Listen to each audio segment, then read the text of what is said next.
Good evening, everyone. I'll call this Committee of the Whole meeting to order for Tuesday, April 14th at 7 p.m. In the spirit of truth and reconciliation, we acknowledge the town of Edson is located on Treaty 6 territory, the traditional and ancestral lands of the Nahitawak, Saulteaux, Siksika, Piikani, Kainai, Dene, Nakota Sioux, and the Otipemisiwak Métis Nations. We honor the knowledge of this land, the elders and youth which gather here, and our ancestors who have gathered here for centuries. Can I get a motion to approve the agenda for the meeting? Councillor Holden. I motion that the agenda for the April 14th, 2026 Committee of the Whole meeting be adopted as presented. Thank you. Are there any additions, questions about the agenda? Seeing none, all those in favor? That motion is carried. Can I get a motion to approve the minutes for the March 24th, 2026 Committee of the Whole meeting? Councillor Taylor. I move that the minutes of the March 24th, 2026 Committee of the Whole meeting be adopted as presented. Thank you. Do we have any errors, omissions, or corrections? Seeing none, all those in favor? That motion is passed. We have no presentations or delegations this evening. We'll move on to bylaws and policies. Our first presenter is Julia Darling, our Development Officer, and Kyle Miller from Scheffler Andrew Limited on Land Use Bylaw number 2296, Year 2 amendments. Ms. Darling, welcome. Good evening. I'm just going to hand everything straight over to Kyle Miller, our consultant, to present our amendments that we're proposing.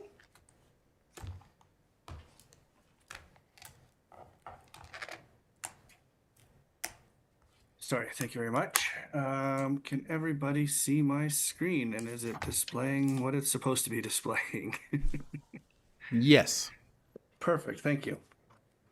So I just want to start by saying thank you for having me here tonight. I know administration has been working very hard on. Sorry to putting interrupt. Sorry, can you make the presentation just a little bit bigger? Let me Oh. see what we're trying to do here. Let's see, is that better? Oh, there we go. Thank you so much. Sorry to interrupt. No, sorry, and that's why I always like to make sure everyone's seeing the same screen, because I can't see what you guys are seeing. So yes, thank you for having me here tonight. I know administration has been working very hard on compiling the proposed amendments to the Town of Edson Land Use Bylaw. This is our, as Julia said, Year 2 amendments to the Land Use Bylaw. And like last year,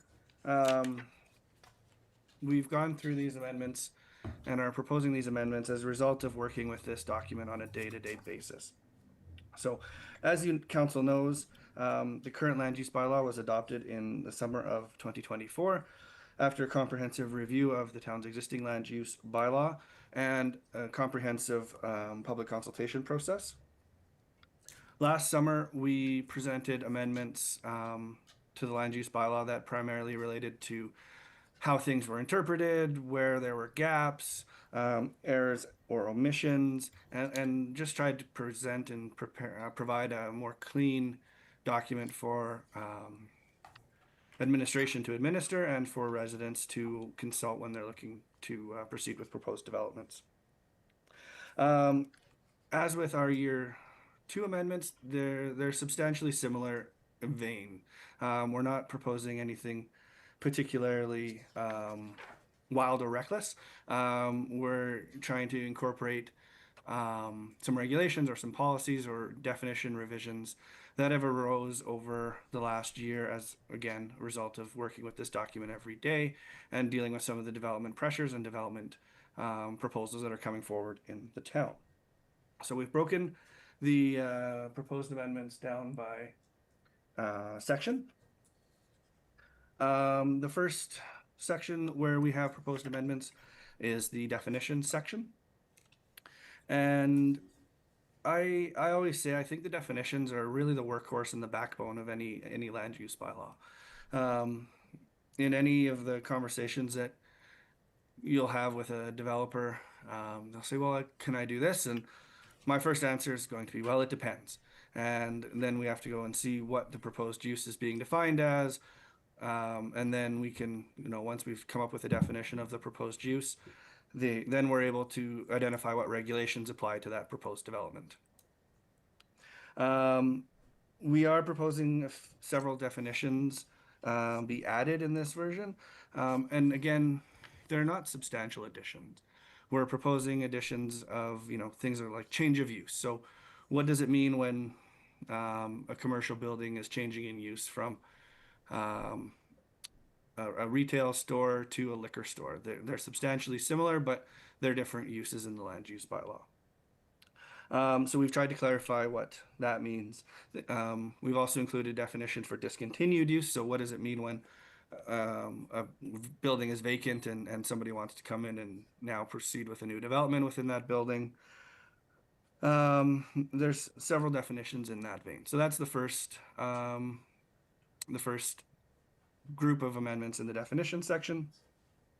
Then there were some definitions that we had that, in our opinion, weren't drafted in the same language as the rest of the definitions in the land use bylaw. So, for example, industry major and industry minor, there's been proposed amendment to include a note that it says it doesn't include. There's been an amendment to identify that those definitions will have associated technical or retail services, office services that may be associated with them, and they're accessory to those approved uses. And that's consistent to how we've drafted other definitions. So we've just tried to apply a consistent lens to our drafting framework. And then I guess there's a third kind of group of changes that we've identified, and those were old definitions that have been in municipalities' land use bylaws for a long time that are difficult to interpret or required a little bit of an update to be a little bit more user friendly. And the example there is parcel of land. So I've seen, the existing definition that we have for a parcel of land in, definitions for or municipalities' land use bylaws, that it's just been carried forward as a historical definition, but is kind of difficult to interpret. So we've tried to update some of those definitions. The next section is the administrative provisions. And those identify how non-conforming buildings and non-conforming uses are going to be treated and how residents or landowners can proceed with amendments to the land use bylaw. And this includes a revision that, says that signage may be installed on the site where there's a proposed redistricting. The current language in there says signage shall be, required on the site. So we've just tried to add some flexibility and reduce a little bit of red tape for when the scope or scale of a proposed redistricting application doesn't necessarily require, the whole 9 yards of administrative process. The next group of amendments are in section 6 of the land use bylaw, which deals with how development permit decisions are issued and the procedures that the town will undertake when reviewing development permit applications. The Municipal Government Act does require that all development in the municipality requires a development permit unless it's specifically exempted from requiring a development permit by the land use bylaw. So there's a section in there, the land use bylaw, that says these types of development do not require development permits. And those, I think, are very important because, we are not wanting to require residents to come in for a development permit whenever they're proposing to dig a hole or put a new roof on their house. But we also want to make sure that where there's development that could have offsite impacts, that the town is able to review those offsite impacts and issue conditions on a development permit accordingly. So one of the most significant amendments that administration is proposing to the land use bylaw in this section is that within the central business district, where there's a change of use, there would be no development permit required. And this was an intent to to reduce red tape for business and make it easier for once you've got an approved use in an approved building, where there is unlikely to be additional offsite impacts by that change of use, that we're reducing a layer of red tape for that new business owner who's looking to get started. So I would recommend that council pay that matter particular attention when reviewing the proposed amendments.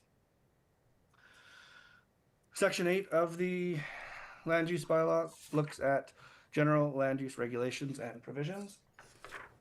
And so this section looks at things like development of accessory buildings on residential parcels and how we treat development on corner sites, because some of those sites and how we interpret definitions are a little bit different on corner sites.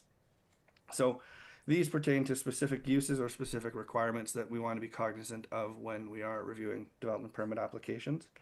One of the significant changes that we are recommending in or proposing in this section is amending the height of accessory buildings that are allowed on a parcel. And one of the issues that we had noticed or heard from residents was that the accessory building height was restrictive in how in allowing an 8-foot wall and then a standard roof on top. So what we've done is increase the maximum height for accessory buildings in residential districts to allow for that, now standard type of construction. And again, make life a little bit easier for residents and developers to come along and install and construct new garages. The other thing that we did was there was a distinction of the maximum height in urban residential districts and the rural residential districts.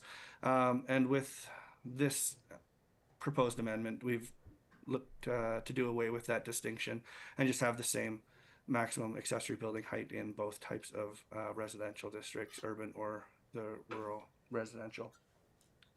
And then the final item to draw to your attention is the maximum height for a detached garage suite. So where we've got in a detached garage, they can have a built living quarters above the garage, as long as that accessory structure doesn't exceed the maximum height of the principal building on the lot. So the other, I think, really significant change in this section to be aware of is that when administration was reviewing information related to supportive housing late last year and early this year, we looked at our existing definition for supportive housing and the regulation for supporting supportive housing and thought that it needed some work.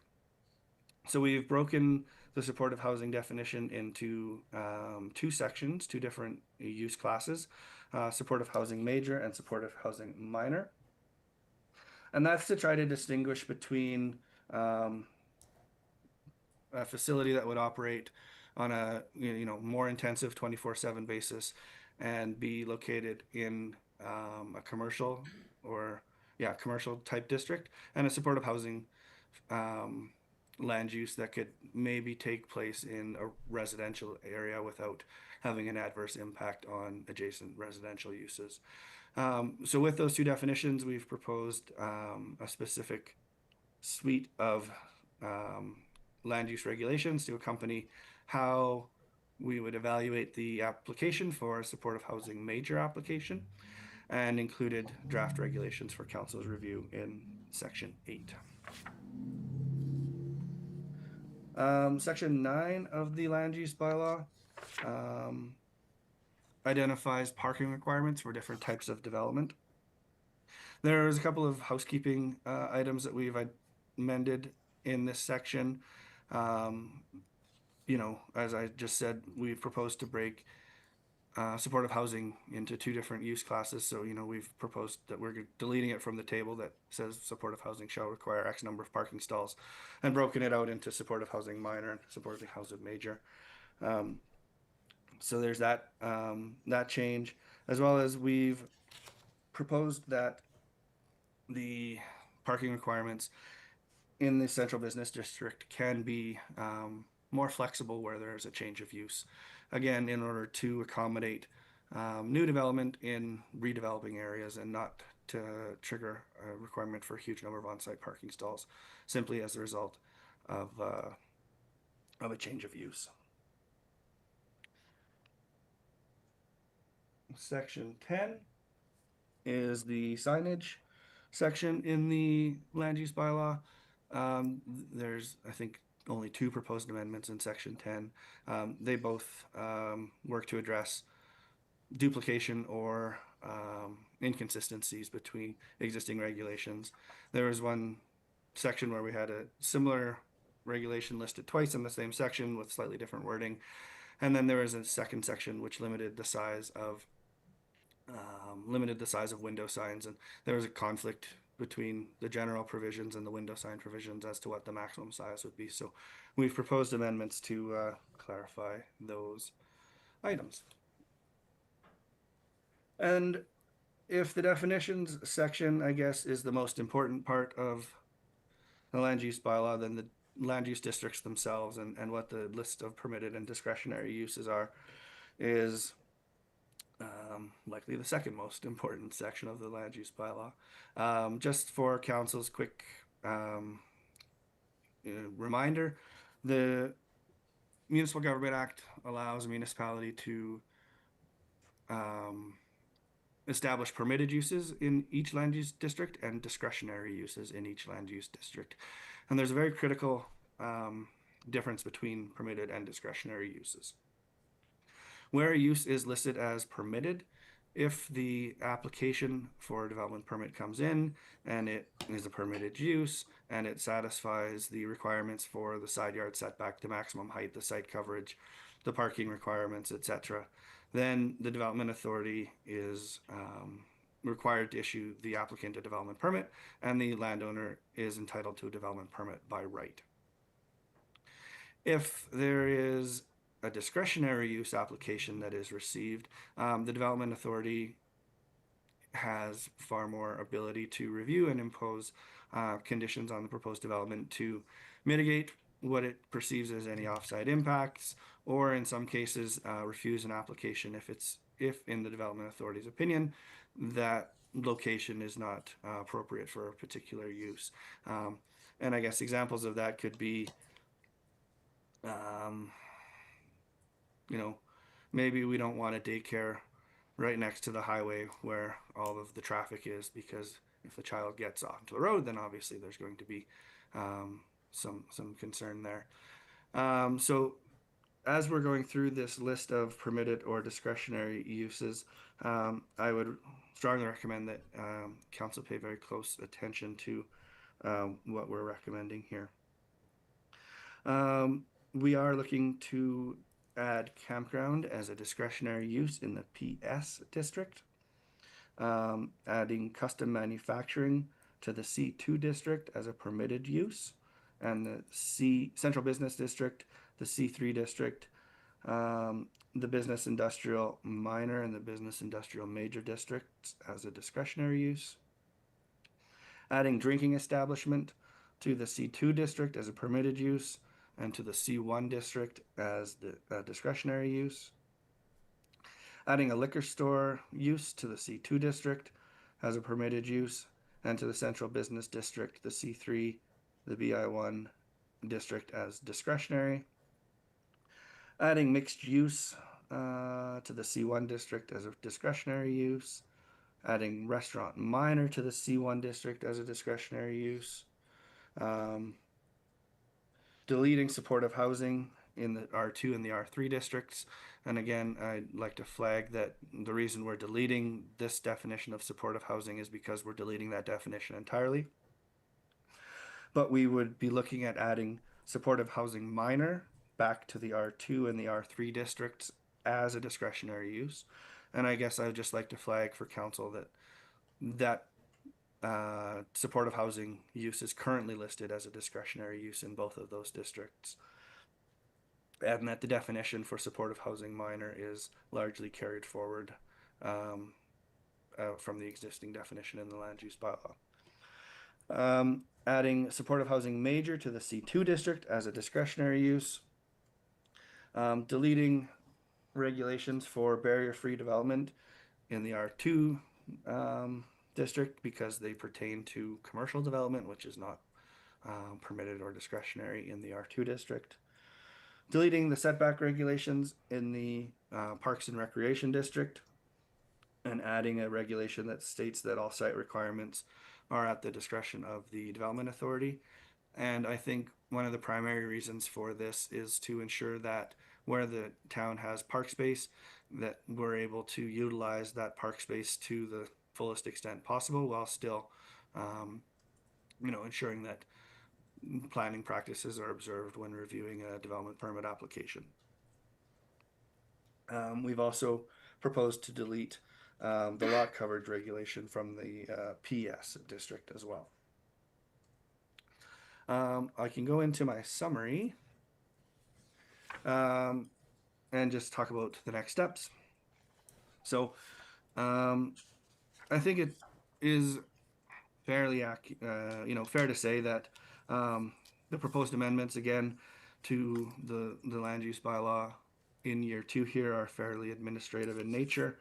And I think they identify that we don't see this land use bylaw as a document that's set in stone. It's something that we're working with on a daily basis and looking to find efficiencies, looking to streamline, looking to clarify, and just generally looking to make this a better document for council, for administration, and for residents.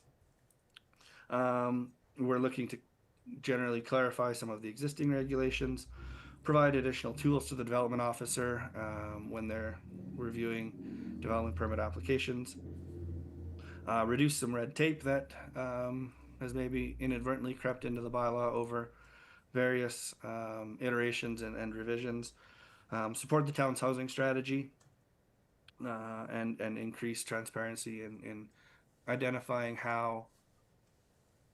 what the operations of administration are and putting them into the document so that it's easy for the public and council to ascertain if administration is using the bylaw in the manner that it's intended. So upon some direction from council tonight, we'd be happy to hear your feedback on any of the proposed amendments and incorporate that feedback into a future draft bylaw to return to council. That draft bylaw would return to council at a future date. And then the other thing we'd be looking to do is schedule and advertise a public hearing in accordance with the requirements of the Municipal Government Act. So that concludes my presentation. Is there any questions I can answer? Any questions from members of council? Councillor Taylor? Through the Deputy Mayor to Mr. Miller and Ms. Darling, thank you for bringing this forward. My sort of line of questioning will revolve around the supportive housing definitions and the uses within that. So if we could, and perhaps Ms. Darling might be the best person to answer this question, can you give me examples of facilities in town that would fall into supportive housing major and supportive housing minor, just so I can wrap my head around what the definitions are saying? I get to go. Through the Deputy Mayor to Councillor Taylor. So the research that I did around the supportive housing amendments that I'm suggesting came from our original application that we had for an amendment back in the fall. So I did a lot of research, and that was the direction that we kind of thought we would go, and this is where we landed that we ended up not using. I still think it's very valuable. So the facility that you just recently approved your development permit application for of Reflections would fall under that supportive housing major category. And we have a fair amount of group care facilities around our community. There's, I think, about 5 of them. littered through our residential areas that are permanent housing for people who need assistance, that have caregivers that live in those facilities. That would be what we would consider in the supportive housing minor category. That's where, and that definition, supportive housing, as it sits today in the land use bylaw, was transferred almost entirely from bylaw 2070 that was rescinded by 2296. And that definition was group care facility. And we just made some adjustments that were planning best practice that took away the limiting factors of how many people can be in those homes and different nomenclature that was best practice at the time that 2070 passed and is no longer planning best practice. We regulate uses, not users, so we try and take that out of the definitions moving forward. So that's where the history of those definitions came from and kind of where we seen the trajectory of them moving forward. If you have any suggestions that you would like to see us to include there, please let us know. We can make them. That's why we're here at Committee of the Whole ahead of first reading, to be able to take those into consideration. Follow. Councillor Taylor, follow-up? Yeah, through the deputy mayor. Okay, well, thank you. And that's kind of where I was leaning towards. That's what you had meant by when you had incorporated those two definitions. I guess with this, and this came up at my homelessness task force meeting, the task force is working towards a supportive housing model to address homelessness needs, right? It gets challenging to go down that route as to where that facility might end up falling, right? One of the biggest challenges that we face in our community is the idea is that nobody wants sort of a supporting housing of housing people that are trying to get out of the homelessness cycle into and sort of, you know, get out of the homelessness cycle, as it were, and placing that facility currently as the definitions stand, that would be placed in a residential area. And that creates challenges in our community as to what people would perhaps like or see in their community. Ideally, these types of things would be, you know, falling into, you know, commercial districts and that sort of thing to address those anxiety, those issues that people have regarding around the homelessness population or vulnerable population. So that's sort of my challenge with the definitions as they stand. The only other thing that I will certainly say regarding the definitions, the challenge is that they are slightly different, and sometimes even more different than sometimes what the federal government has defined as supportive housing. And if a group is looking at accessing funding and saying they're supportive housing, you know, which definition are they to follow? To get a land use agreement from the town of Edson, or to get funding to operate their facility from the federal government? And now they're looking at two different sort of definitions with that. And that is, that's another challenge that I see with those definitions. I see where you're trying to go with this. I just certainly don't want things painted into a corner that, you know, if this group does want to proceed with the supportive housing idea to address our homelessness issues, that we're restricted to certain areas of town that may not be favorable to our residents. Thank you. Councillor Pisichny. Oh, pardon me, sorry. I was just gonna say, if I could speak to that for a minute, Counselor, if that's okay. And if you want to move on, that's fine. I just want the chair's No, permission. go right ahead. Thank you.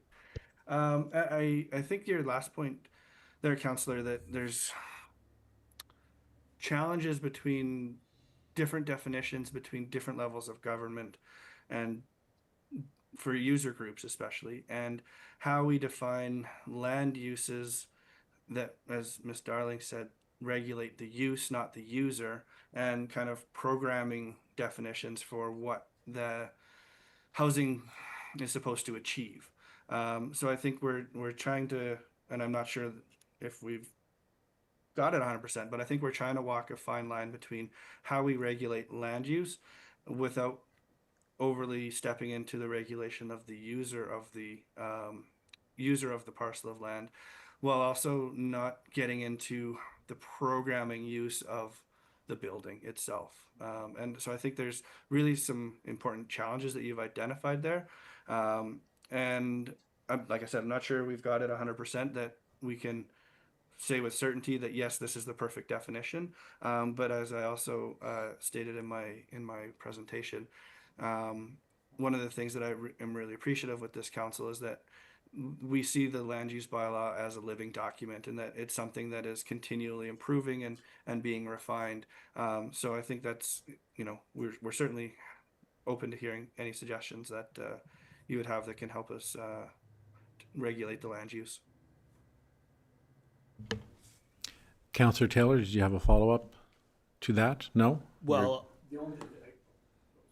Sorry, go to council position. sure. Councillor Pasicny. Yeah, thank you to the chair. I do have, Mr. Deputy Mayor, I do have just kind of a two-part question. And the first part is through to administration, and Mr. Miller and Mrs. Darley. The definition of supported housing, I guess my question is, where does Parkland Lodge fall into that? Because under provincial regulations, Parkland Lodge is senior supportive housing. So is there a definition for seniors' homes, or does that fall under the supportive housing? Kyle, did you want to take this one? This was our discussion earlier that I asked. Yeah. It depends. I'm not I'm not specifically familiar with Parkland Lodge or its housing model, but based on I guess if I can speak hypothetically rather than specifics, it might just be something as simple as a multi-unit dwelling or an apartment, depending on its configuration. If it starts to fall into the consideration where there's people that are providing additional services to the residents, if there is ongoing medical care or treatment, or they're cooking meals, then it may fall under a different definition. That's one of I think the struggles with any land use definition, is that everything is so dependent on each specific application that it's really hard to speak to specifics without an actual example in front of me. So because I'm not familiar with the exact development, I don't know if it would fall under multi-unit dwelling, or if it would fall under something like supportive housing, or if it would fall under something like a healthcare facility. This I think really highlights why I said the definition section is probably the most important section of all municipalities' land use bylaw. Councillor, you want to follow up? Yeah, I did, and so it does. So you did identify what the lodge is. It does provide meals. It does have 24-hour care within the facility and so forth. So it is by definition a supportive housing, which goes into my next part of the question on the parking side of it. The supportive housing, I'd have to do the math on the 50 meters squared part, but what I don't like about the parking side of it is we say one per staff member. For example, on the supportive housing side for Parkland Lodge, if I said one per staff member, I'd need $54 to $56 for staff. But we don't have 56 people on site every single day. We have shifts, so we are 24/7. So I guess maybe I'd prefer to see per staff member working, or identifying that it is applies to that. And even then, when you're building these facilities, we didn't know what our staffing was going to be at construction until you start operating. And then your use can change after you moved in there. For example, in the case of Parkland Lodge, you could create a wing, and it could become a higher level of care, and all of a sudden your parking requirements may jump up. So I'm a little struggling on the one parking per staff member. That's all I have. Kyle, I can take this one. Sure. Normally, through the Deputy Mayor, Councillor Positioning, normally in our parking section, we state staff on maximum shift. I just tried to find it quickly. We'll just make sure that that's reflected. That's how that should have been written, and it would have just been an oversight on rewriting that section. That's normally how we do them. It's per max shift. We don't expect you, if you have 102 staff members, to have 102 parking stalls. They don't each get one with their name on it. it's how many people are working in your facility at one time. And usually also to speak to your concern about if your use intensified and then you subsequently needed additional parking stalls, we take that into consideration with the change of use section that we're proposing, that depending on the amount of intensification of use, that would dictate whether or not we required you to have more parking. And usually those things are taken into consideration, especially with a facility like yours. We would consider that at the beginning. So when that facility was approved with its renovations back in 2018, was it? Those types of things would have been considered with the parking that was provided. And theoretically, when it was done, the developers would have provided kind of a cushion. So there might have been an additional maybe 5 stalls that weren't allocated to the requirement under the bylaw, but it gave you that wiggle room in order to grow your facility. Thank you. For the councillors who are waiting, does anyone want to follow up on the parking issue? Councillor Taylor? No? No? Okay. Councillor Holden, you want to follow up on the parking issue? I'll go to you then. Councillor Holden? Through the Deputy Mayor to Ms. Darling and Mr. Miller. My question is regarding the parking on section 26 a little bit. It's just secondary suites. We're going to incorporate a maximum of 2 secondary suites per parcel with a maximum of 4 sleeping units in that. I want a little bit of a clarification. So does that mean that I could have an additional 8 people staying there that would have parking requirements necessary for them in a residential area? So if 8 people are staying within that, if I'm reading that correctly, what limitations would we allow on the parking there in a residential area? Through the Deputy Mayor to Councillor Holden. The intention behind adding secondary suites, I would have to reread the sections, but we do require, I believe it was 1 stall per suite, or was it per bedroom? I'd have to reread it. But the intention is that your suites that you're allowing for, so first off, the reason behind the 2 suites per parcel instead of just 1 means that you can have a basement suite and a garage suite, or maybe a basement suite and a garden suite. But it gives the flexibility that can densify our R1 district without truly densifying it in the manner that an R2 or an R3 district would do. So 2 suites is reasonable where an unlimited number of suites isn't, because then you're looking at an R3 and an R1 district and you're changing the layout and the traffic impacts in those neighborhoods. So in order to have a suite, yes, you do have to have that amount of parking on your site.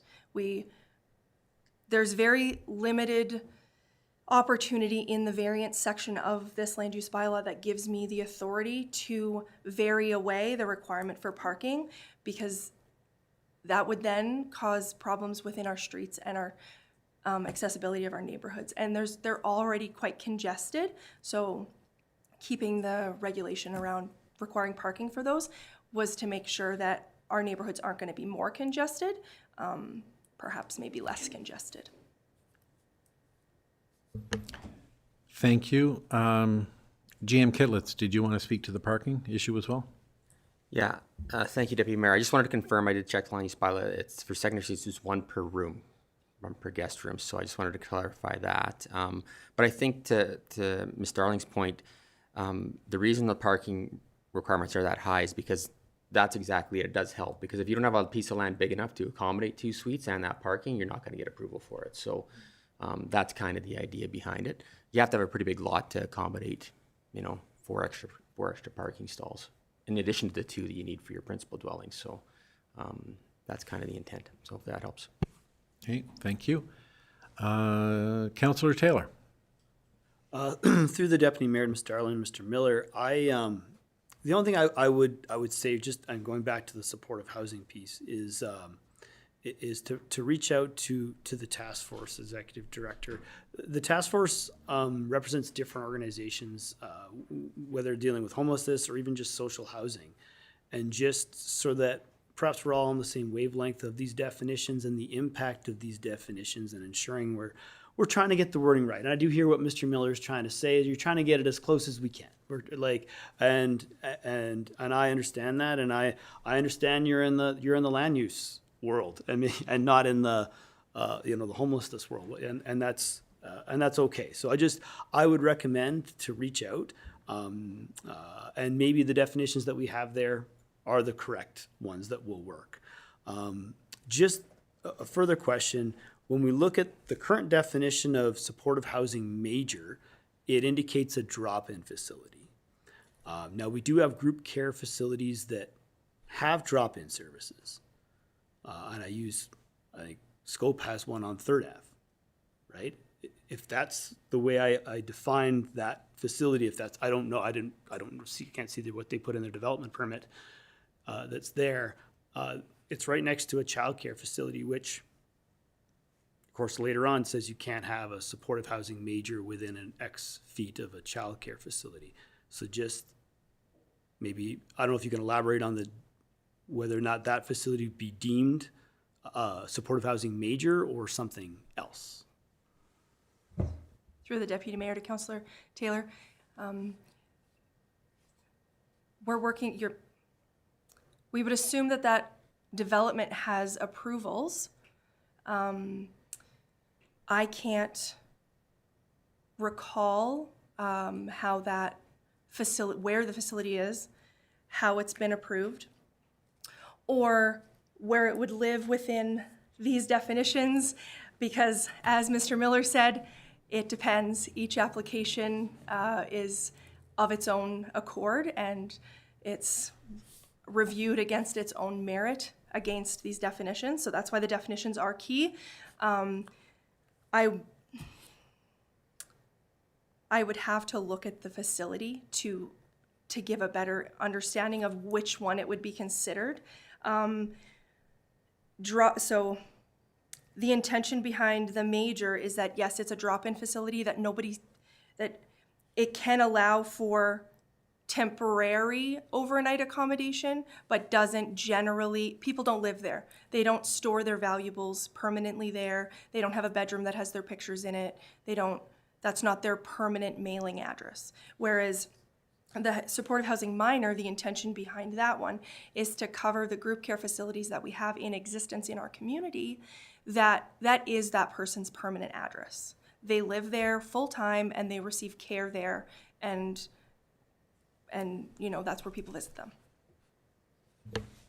Councillor Taylor, do you have a follow-up?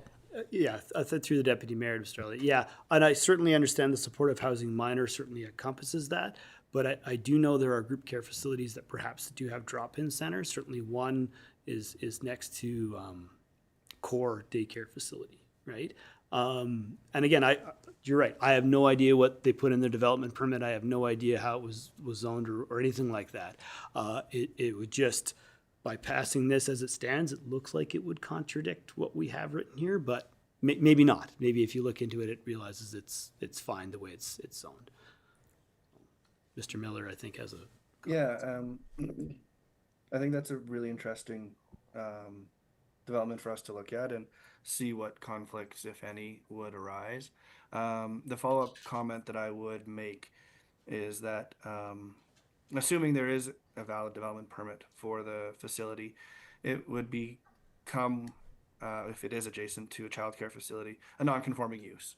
And that means the use would be allowed to continue under the current regulations, because there is a proposed regulation, as you noted, Councillor, that does say that shall not be developed within 100 meters of a childcare facility or an educational facility. And that was an intentional drafting choice.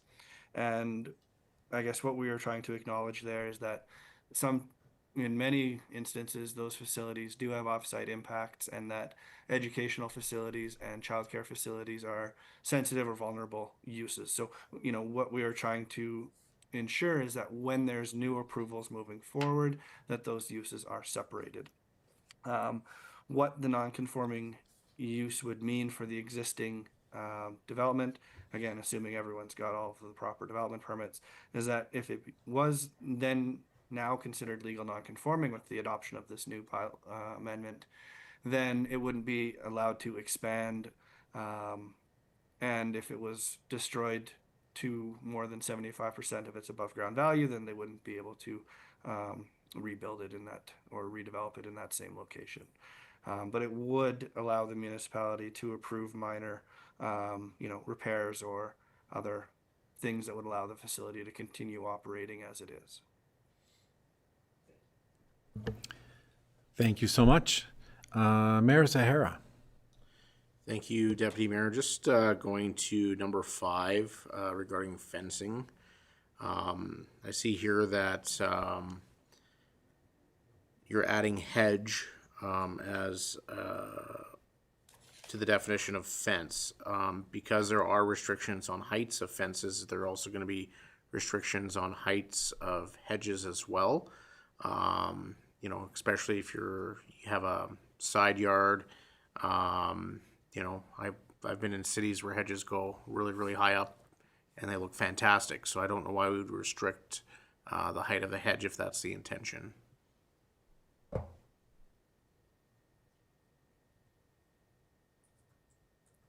Yeah, I can speak to that a little bit, and then I can turn it over to Ms. Darling as well. I guess what we're trying to acknowledge there is that in order to be a visual or sound barrier between a property, a fence doesn't have to be man-made construction. It doesn't have to be wood slats or metal slats on a property line, and that vegetative hedges or shrubs can also act as function as fences.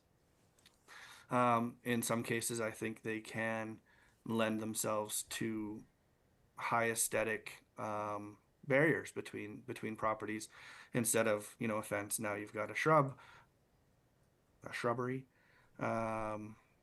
Would somebody bring us a shrubbery? But I take your point as well that there would be some height restrictions that would be captured by that.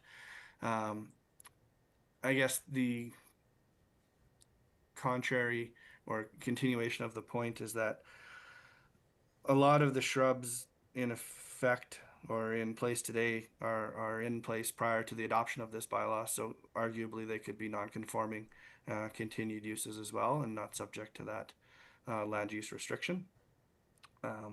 But that's something we can certainly come back to you with if that's the direction from the committee here. Ms. Darling? The only thing that I would add to that is in adding hedges into the definition of fencing and giving it its own definition, it also gives us the ability to enforce the placement of those items within the site triangles that currently are posing safety hazards in our driving community. So just to follow up, if I may, Deputy Mayor. So yeah, I certainly agree. If it's in a site triangle, we don't want, a 6-foot hedge in the way. But I also don't want us saying, oh, you got to trim your hedge down because, you're over the limit for a fence and you're on a side yard. Because I think we want to see more greenery, not less greenery, and a hedge looks a lot different than a fence when it comes to securing one's property. So I think, I understand the intention of it, and I think the rationale makes a lot of sense, but I could see a lot of problems with that moving forward, especially as we try to make our community more aesthetically pleasing. So I think there needs to be some thought put into that. I also would like to look at amendment number 31. So this is deleting the regulation regarding a window sign is less than 50% of the glass surface of the window. And insert the following: a window sign is less than 25% of the glass surface of the window. The rationale: there are currently conflicting regulations. The intent of this amendment is to align those two values at 25% of the window surface in order to ensure that the signage does not obscure the view into the commercial business and works to prevent crime by allowing people outside to look inside the business. I am challenged with having this in our land use bylaw. I agree with, SEPTED and environmental design to help make our properties safer, but are we gonna start going to businesses and saying your sign is too big in your window? Who's gonna be policing that?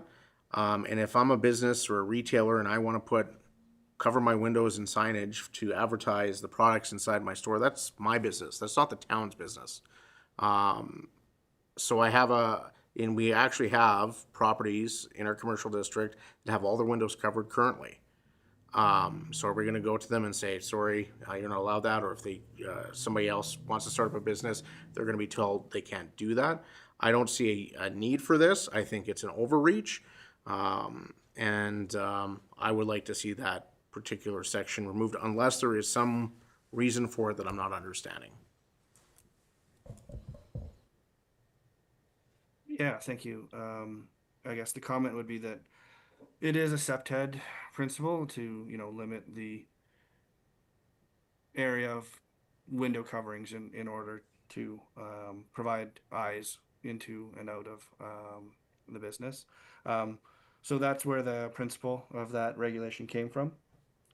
And I guess direction that we'd be looking for from the committee is whether they'd like to see both of those regulations deleted in both sections, or if there's a different number that they would prefer, and happy to go from there. With respect to your question about, or the portion of your question about, are we going to go around to existing businesses and enforce this regulation on them? Again, anything that is in effect with a valid permit as of the date of adoption becomes non-conforming. So as long as they have a valid permit for what they've got, then they're entitled to keep what they've got. But new businesses would be bound by the regulation in the land use bylaw. So happy to take direction from council. We're just looking to clean up the discrepancy between saying 50% in one area and 25% in another. Thanks for that, Mr. Miller. And I certainly agree with, SEPTED provisions, but I don't think that should be written into our bylaw. I think that's something we should be promoting. But at the end of the day, it should be up to those businesses to make those decisions. If they want their windows covered and it causes them a security problem, that's on them. That's not for us to, I guess, dictate that. That's just my point of view. I think we've done yourself and Ms. Starling have done, and that area has done a lot of good work of trying to reduce red tape, and I really appreciate that. But this is one area I just don't see a need for it in the land use bylaw myself. But thank you for your hard work on this. Pardon me. Councillor Pisichny. Yeah, through the Deputy Mayor, I'd like to see it removed as well. Councillor Taylor. Through the Deputy Mayor, I don't see what problem we're trying to solve with this, so I agree, let's remove that section.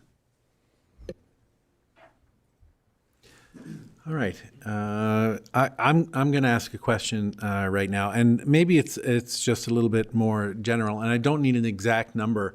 I'm just wondering how many of these proposed amendments come from problems that have actually come up that have, run up against the current land use bylaw that have kind of spearheaded the need for an amendment. And again, I don't need an exact number. I'm just kind of wondering, just for my own personal understanding. I can answer your question. Generally speaking, the reason every one of these amendments came up were because we were using the land use bylaw and it didn't really work. So it was either a phone call with a resident, an application that we received that we couldn't accept, a discussion internally where we were trying to determine what size that window sign was allowed to be and what I consider a window sign. Every time it came up because we were trying to use the land use bylaw against something in the community, and we came up to a roadblock, and we wrote it on a list, and then we did a little bit of research and found one way or the other which way it should lead. So really all of them. Yeah, and maybe just following up on that, it's impossible to write a perfect land use bylaw because we're coming up with a general set of regulations that apply to every property in the municipality, and people are really clever, and they always come up with something that we didn't think of. And so there's always going to be ways that we need to adapt to what people are doing. When development land use bylaws were initially being mandated by the province back in the 60s and the 70s, people weren't building accessory buildings with 8-foot walls and 412 roofs on them because they weren't building vehicles that would require an accessory building to be that big. People weren't building carriage houses that had a garage door that was the entire width of their front yard. So as land develops, as people come up with new ways to use land, we need to adapt and try to come up with a general set of rules that apply to specific circumstances as best we can. And then sometimes maybe the answer isn't it depends. We can go look at the land use bylaw. So these, as Ms. Darling said, all of these amendments came as a result of something not being there that we needed as a support or a tool to move forward. And then, instead of just having it ad hoc, we propose to put it in the land use bylaw so that the next time we are faced with a similar situation, we're able to provide a consistent answer to the resident, and that we're treating residents that are proposing similar types of development in the same way. Thank you. Just to follow up to that, so when you run into these issues or these problems that come up against the land use bylaw, are there some recommendations that you bring to us and others that you do not bring to us? Are there some that you think, oh yes, this makes sense, that it should be changed, while there are others that you think that the land use bylaw shouldn't be changed in that particular area? I know it's a sort of a general question again, but I'm just trying to wrap my head around these accommodations or these amendments and the ones that are recommended. Yeah, to the Deputy Mayor, absolutely there is. Even in the discussions and the preparation of this markup document, there was probably, I don't know if I would say a dozen extra things that were on our list of things we wanted to look at, but there were additional things on our list that didn't make it into this proposed amendment package. And that's because we determined that the way it was appropriate for how we were administering it, and maybe we weren't happy with it at the time, but now it kind of makes a little more sense, and we've worked through some of those items. So yes, there was stuff that comes to you, and there's stuff that doesn't. Thank you so much. Councillor Holden. Yes, through the Deputy Mayor to Ms. Darling and Mr. Miller. Number 28 there, I just have a question regarding this. It's variance to central business district parking requirements. I know with a huge push of economic development and revitalization of our downtown, the opportunity to take some of our unoccupied buildings and convert them to residentials, bring the people back downtown.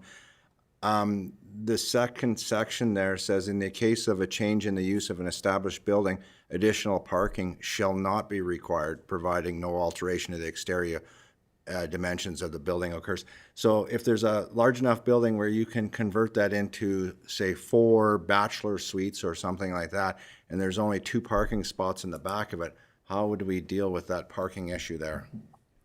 Thank you. I can speak to this. Sure. Through the I'm just deputy. seeing if that's a use in the central business. Through the Deputy Mayor to Councillor Holden. In the Central Business District, we have mixed use listed as a discretionary use. That is what would allow for you to have a residential and a commercial business in the CBD, as well as, I believe, security suite is also a listed use. Sorry, I'm going off memory here because it's too hard to dive through all the paper. That's what would give the ability to approve that type of development. And when we look at these regulations, we're looking at, so it does say no exterior, but we do also consider the expansion, like the intensification of use within a structure as well. So this gives us the opportunity that if there's no change to the building, and there's no current, like, there's no parking available, there are parking lots in the downtown core that people can park at. Is it inconvenient for somebody who's living in one of those units to not have a parking stall? That has to be considered when we look at a development permit application.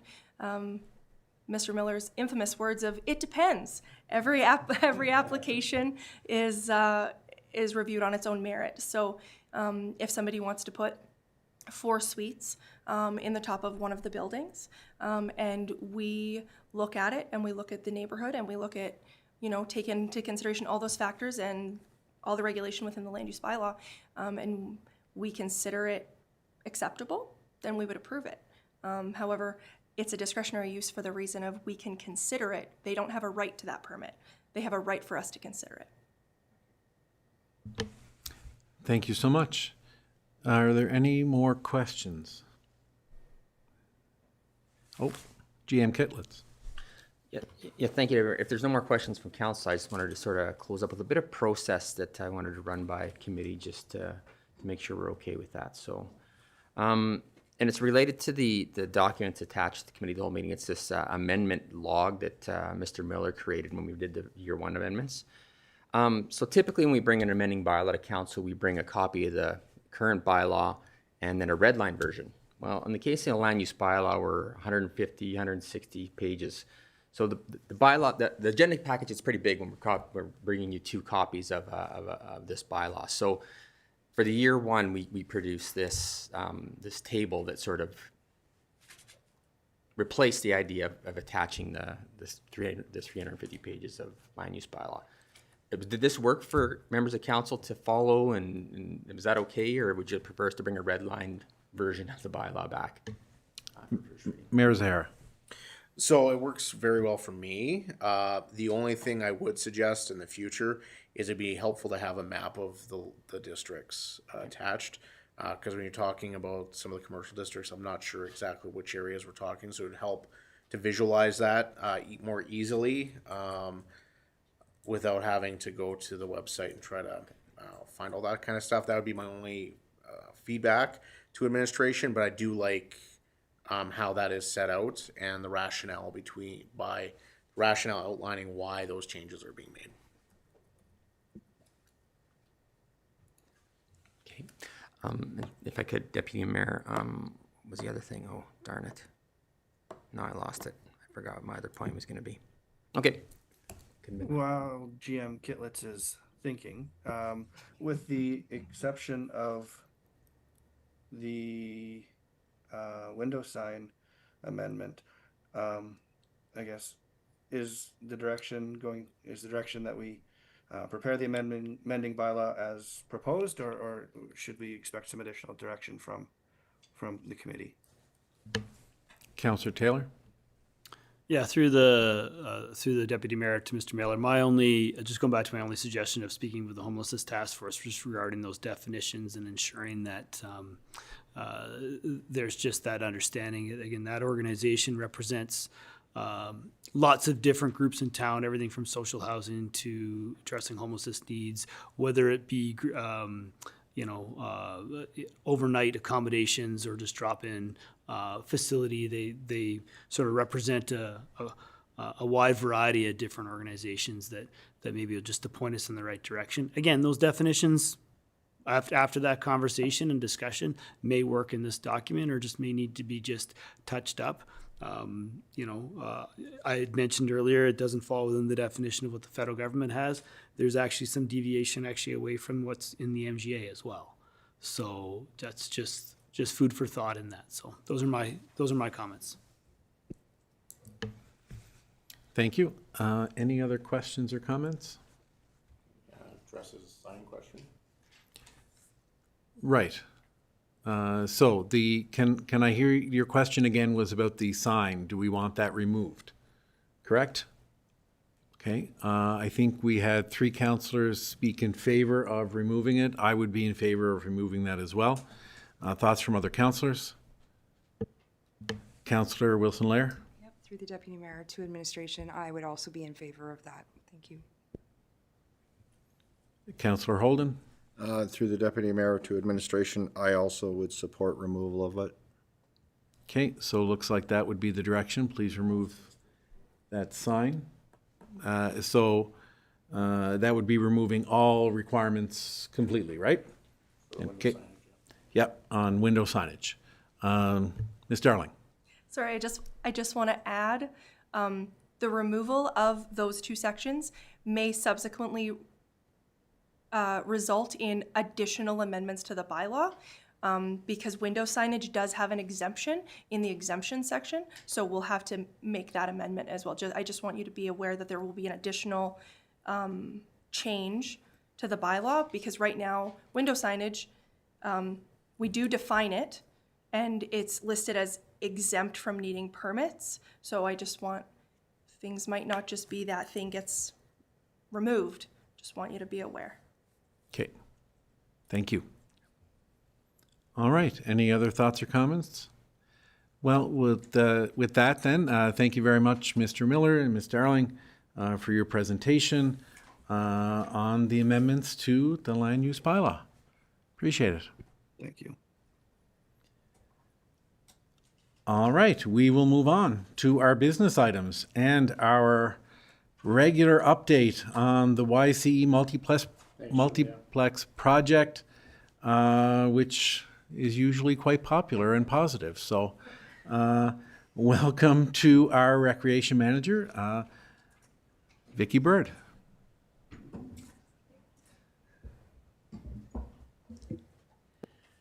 Good evening. Thank you for having me tonight. It's coming. I feel like this happens every time I'm here, Steve. Sorry not to call him out.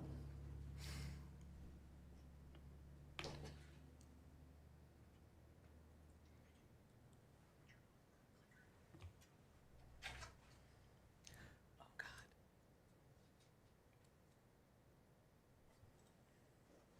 Pause, please.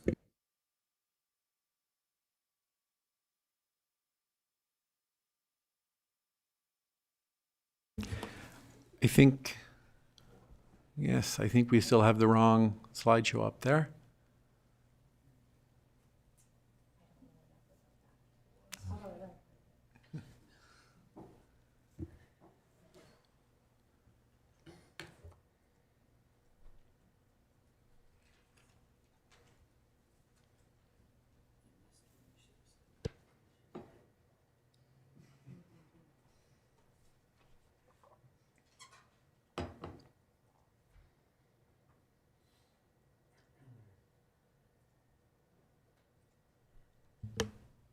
There we go. Ready. All right. Okay, we're off. So yes, I'm here to present the monthly update on the YC Multiplex project. So as you all know, we are still in phase 2 of construction, but there are lots of things happening right now. So I'll just sneak through this list and then we'll get to the site photos. So mechanical room structural steel erection continues. And the mechanical room is the HVAC room that's above the locker room, and I'll show that to you as we go. Just wanted to differentiate between the basement mechanical room, which is next up. Plumbing and electrical work there is ongoing. The competition pool excavation and footing work progresses, with the first footing section being poured. The steel stud framing is underway in the aquatics building. And the arena roofing, the finishes on there have been completed. Masonry work completed at the south end of the new arena, and the masonry firewall construction has been completed at the new gymnasium. The first section, actually I think we've had even an update since this has been written. Sections of the arena shear wall have been completed, along with the arena shear wall framework, reinforcing, and the concrete pours. And this is the most substantial update for this month is the off-season work has been initiated within our plant room and our Olympia room. So when you enter into our building, the Memorial Arena is currently closed off to the public because that's where we're doing some staging with their equipment. And then we're doing all of that backroom mechanical work within our plant room now. And then, as always, we have our project website with the most up-to-date information, ycmultiplex.ca. So these are the photos, and there is some white stuff in these photos because that's when these were taken. I know it's all... Oh yeah, I guess. It did rain and snow today, so... but yeah, so these were taken a few weeks ago. But it still shows kind of the progression we've had in the last month. So the first picture here on the left is standing north of the Aquatic Center. So you see the steel that's been erected. You also see that form wall just at the bottom right-hand side of the Aquatic Center there. And then in the back, you see that stair core that I've talked quite a bit about. And that's just kind of in the background there. And then that steel floor, that's that mechanical room that I was just talking about, where all of our HVAC will be located.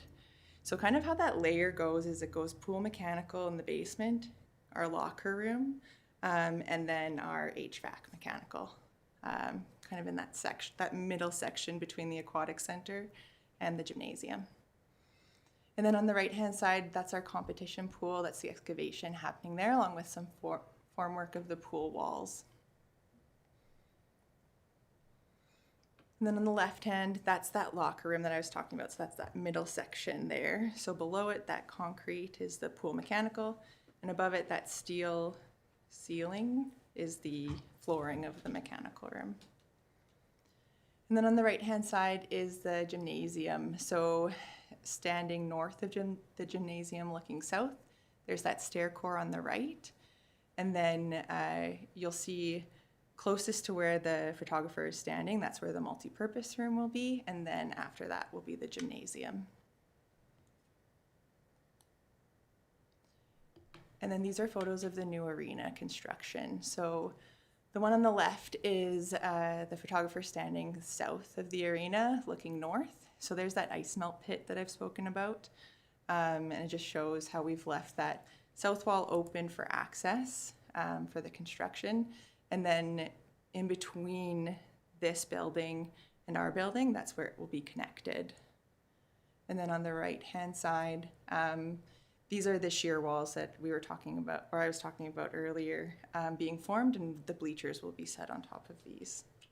And then there is one more photo of that as well. So it's been more than just one has been completed.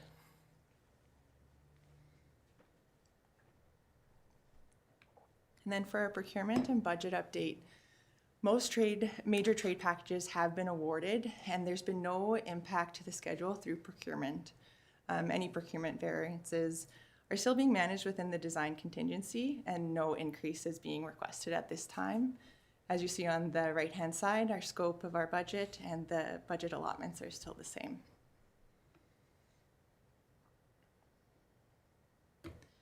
And then with our risks and mitigation, these are still the same. We're still reporting the same risks and how we are mitigating each risk. The one I wanted to point out is the existing facility conditions. We are in the thick of that right now, and just wanted to kind of point out and give kudos to our project team in its entirety, because we've been able to anticipate a lot of existing facility conditions, been able to work through those ahead of time. We do anticipate we will have some pop up, but we are working through those honestly daily, through daily coordination between us as operators and the construction team that's within our building, which we've been dancing together pretty much since they've entered.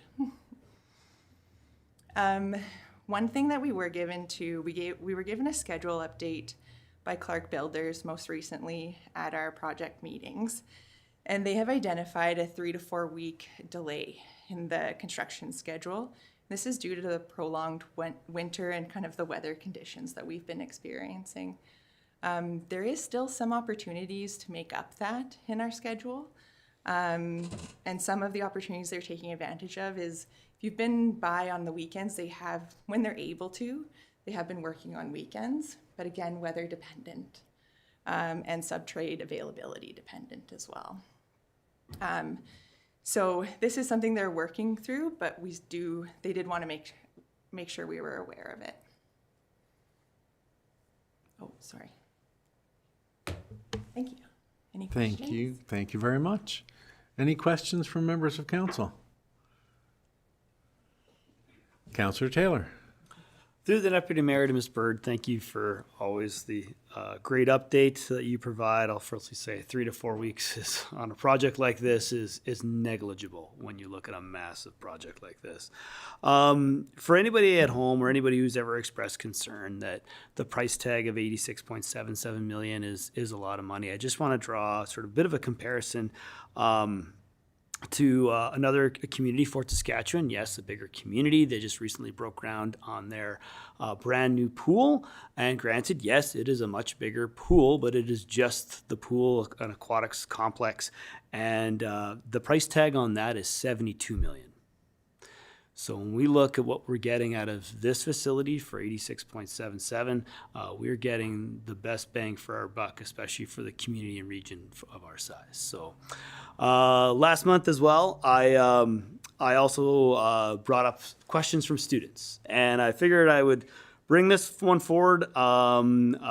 This is something that a lot of students, especially junior high students, are sort of quite concerned about and certainly want an answer to. And I think I gave the answer, but we'll hear it here so I can at least play it in class, and they'll see it on the video in class and see it from the professionals. The question is, will the facility have a concession? And if so, where will it be? You have to understand that almost every junior high student within that block radius basically gets their lunch there. So that's why they're asking. Thank you for the question through the Deputy Mayor to Councillor Taylor.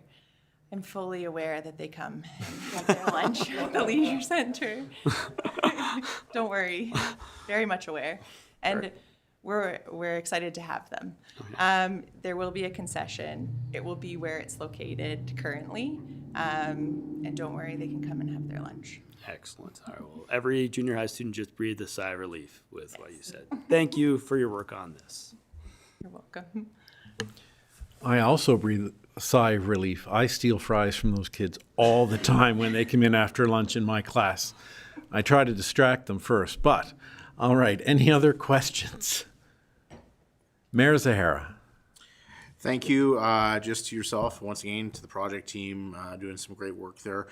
We do have the temporary stop by HRH right now, the three-way stop. My view of that, it's been working very well. So the comments that I've received from the public, as well as some school board trustees, has been positive as well. So I don't know if there's been any discussion of converting that into permanent or what that's going to look like, but it seems to be working well for the time being. And I find it a lot easier to cross that intersection now, knowing that all vehicles are stopping. So just some feedback. I'll just comment on that quickly. As someone who does bus supervision and has been doing bus supervision out there looking at that intersection for 20 years, I think the four-way stop should remain in that spot moving forward. Councillor Taylor. Through the Deputy Mayor, I echo both Mayor Zahara and Councillor Fogarty. Very early on, hearing from students, staff, and parents in and around that corner, it's way easier. It's just it's way easier to turn left at the intersection when you need to. Make it permanent. As I think we've spoken about even before the project, sort of when we started closing 48th Street, we knew that this was going to be a possibility, but I think making it permitted is the right way to go. Councillor Pisichny. Yeah, I'd agree with all of you. Of all the new stop signs in the town, a lot of them didn't make sense, but this one does, and it should be made permanent. Very good.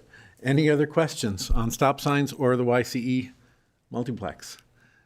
Seeing none, I will end, as I always do, thanking you for your presentation, but please pass on your thanks, of course, to your staff, who, as you said, you're doing this dance and working through all of this, and we really do appreciate that, all that you have to work through while this construction continues. Thank you so much. Thank you. Mayor Zahara. Mr. Chair, can I request a 5-minute recess? The next couple items I think might take a little time, so. Certainly. Do I need a motion for that? I do not. We will take a 5-minute recess. All right, thank you. Welcome back, everybody. So we'll move on to our next business item. So we have our Transportation and Parks Manager, Ryan O'Sullivan, who is going to speak to us about a seasonal road maintenance program proposal. Mr. O'Sullivan. Good afternoon, Deputy Mayor, and Council. Today I will be presenting on the Seasonal Road Maintenance Program. So our existing seasonal road maintenance model represents a representative model as responds to resident requests, issues notices while we complete daily tasks, variable inspection practices, visual, we address and assess the defects at the time and repair as judgmentally needed. Depending on our response routing, moving between multiple areas on a single day, takes a lot of time when we're jumping from one side of the town to the other to deal with problems. And it's a non-standardized rating. We kind of just assess, respond with the defects, and without applying a consistent documented framework to determining, the priority and severity of the problems. So our proposed seasonal road maintenance program, we're going to standardize condition assessments, program focused on planned inspections, risk-based maintenance instead of reactive responses. An integrated maintenance elements includes condition ratings, emergency response protocols, and enhanced data tracking. We also standardize procedures and policies, so future policy development will ensure consistent maintenance. Transparency and asset management. So clear delivery methods improves public transparency and links the seasonal maintenance to sustainable asset management.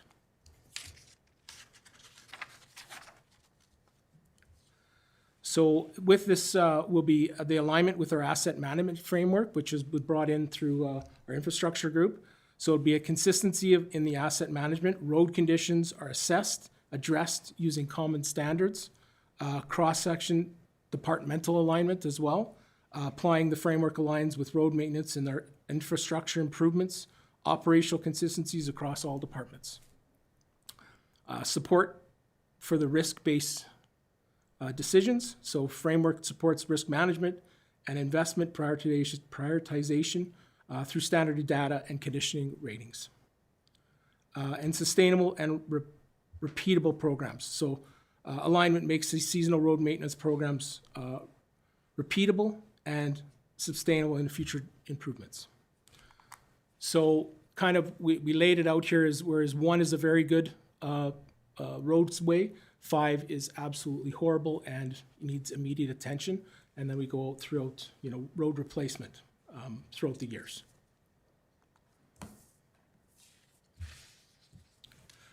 So a routine maintenance protocol, proactive zones based on maintenance, road conditions assessed and addressed using common standards, support for risk-based decisions. The framework supports risk management and investment prioritization through standard data and conditioning ratings, as well as flexible and safety-focused approach.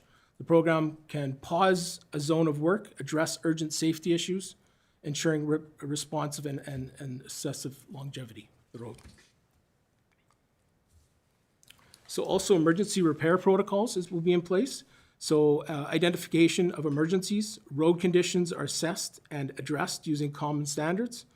Assessment and response, the framework supports a risk management and investment prioritization through standard data and conditioning ratings. Escalation process, so a program can be paused again with the work zone and to address urgent safety issues, ensuring responsive and assertive longevity of the road. And then documentation and follow-up. All repairs would be documented, inspected, post-repair to ensure safety and proper asset maintenance. So we're also putting in a data collection and management, so real-time data capture. So our ArcGIS program is a new program. This fields enable real-time data capture for condition assessment and maintenance activities. Comprehensive maintenance records, so maintains logs, captures detailed data, including asset locations, work type, materials, duration, costs, and responsible person that's working on the issue. So improved planning, so this is an accurate documentation to inform operations and capital planning with a reliable data that's been logged into the ArcGIS.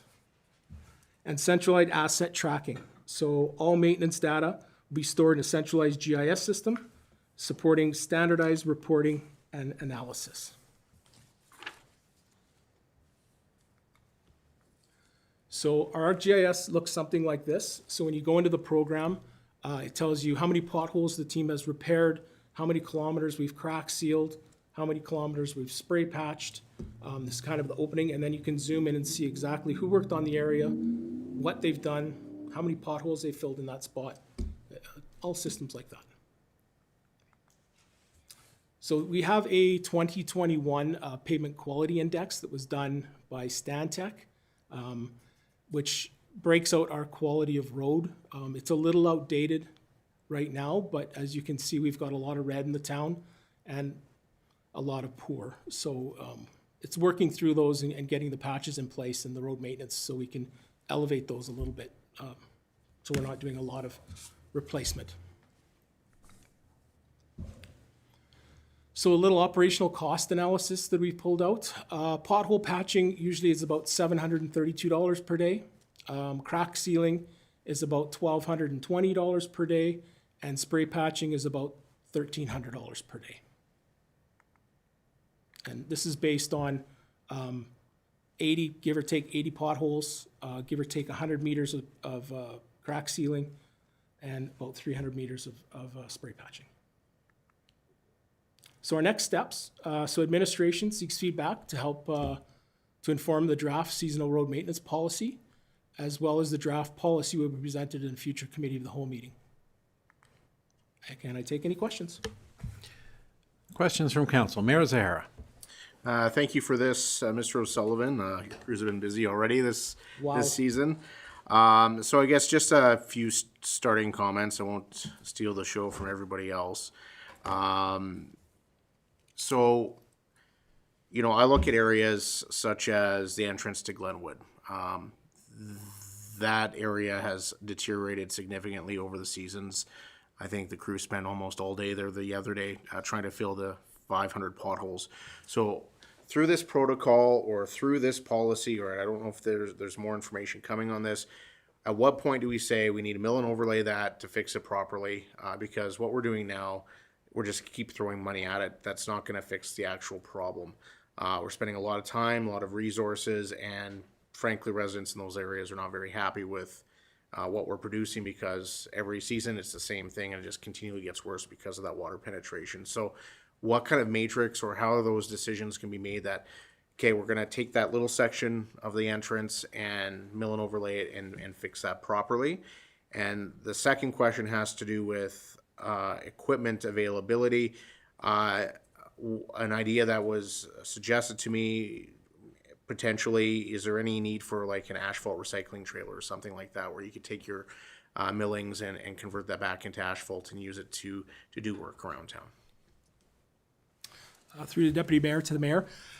So it would be a condition rating, which we would make sure that there's no underground utilities needing to be done at any time soon, which we'd be working with our utilities group. If so, we would add that to that works. If not, we would definitely, we have a mill and replace program coming in 2027. So we would start looking at the worst case scenario streets and start doing a re-entry of 50 mills on top, just to alleviate some of those areas. I guess would be the worst case reported problems with residents, and then the actual, you know, where it's needed the absolute most.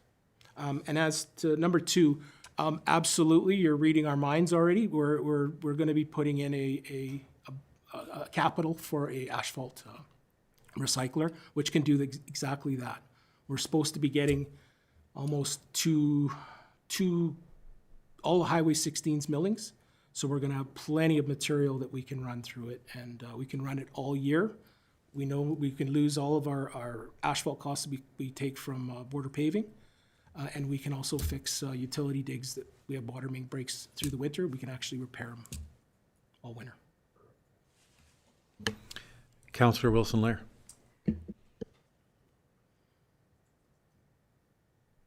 Sorry. Through the Deputy Mayor to Mr. O'Sullivan. I just had a comment and then a couple of questions. I appreciate the move to a proactive, data-driven model aligned with our asset management goals. As this is implemented, I would emphasize the importance of reporting back to council, and that is one of my questions. With the ArcGIS system capturing this level of detail, will council have access to the dashboards or reporting that allows observation of condition trends? And I guess what I mean is, with the ArcGIS capturing detailed conditions and maintenance data, what specific reporting would be brought back to us to assist us in our budget deliberations and our budget allocations, and just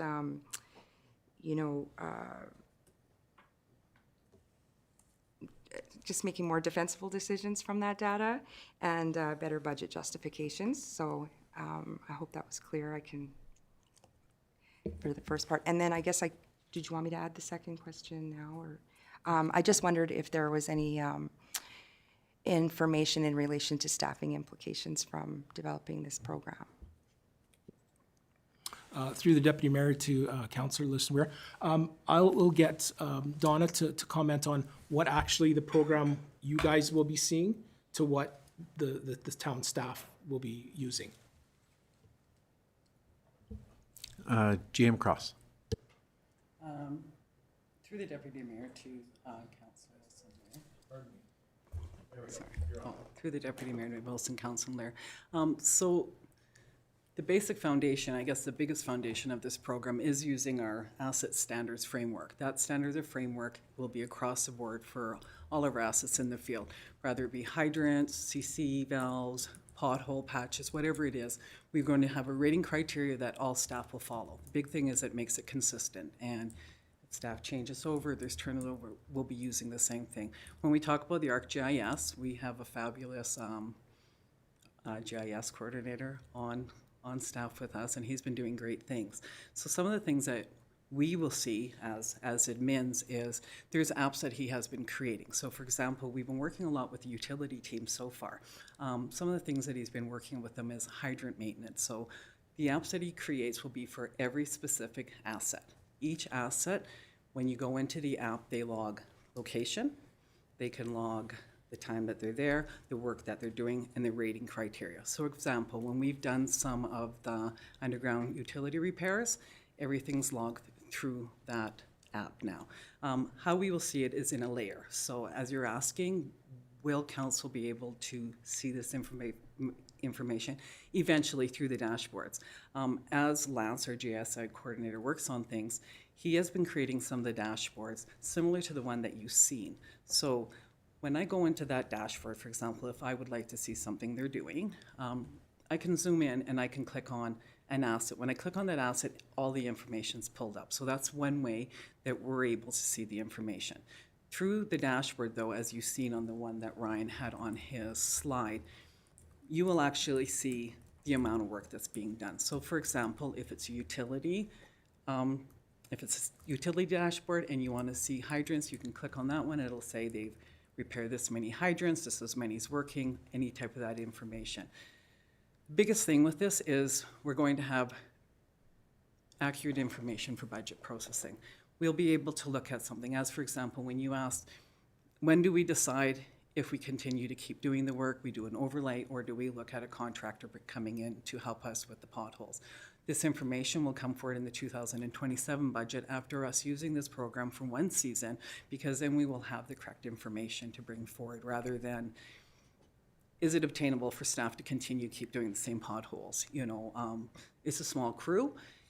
We will have the actual data that is collected accurately to bring those conversations forward to council. Thank you so much. Councillor Taylor. Through the deputy mayor to Mr. O'Sullivan, great work so far in sort of bringing this forward.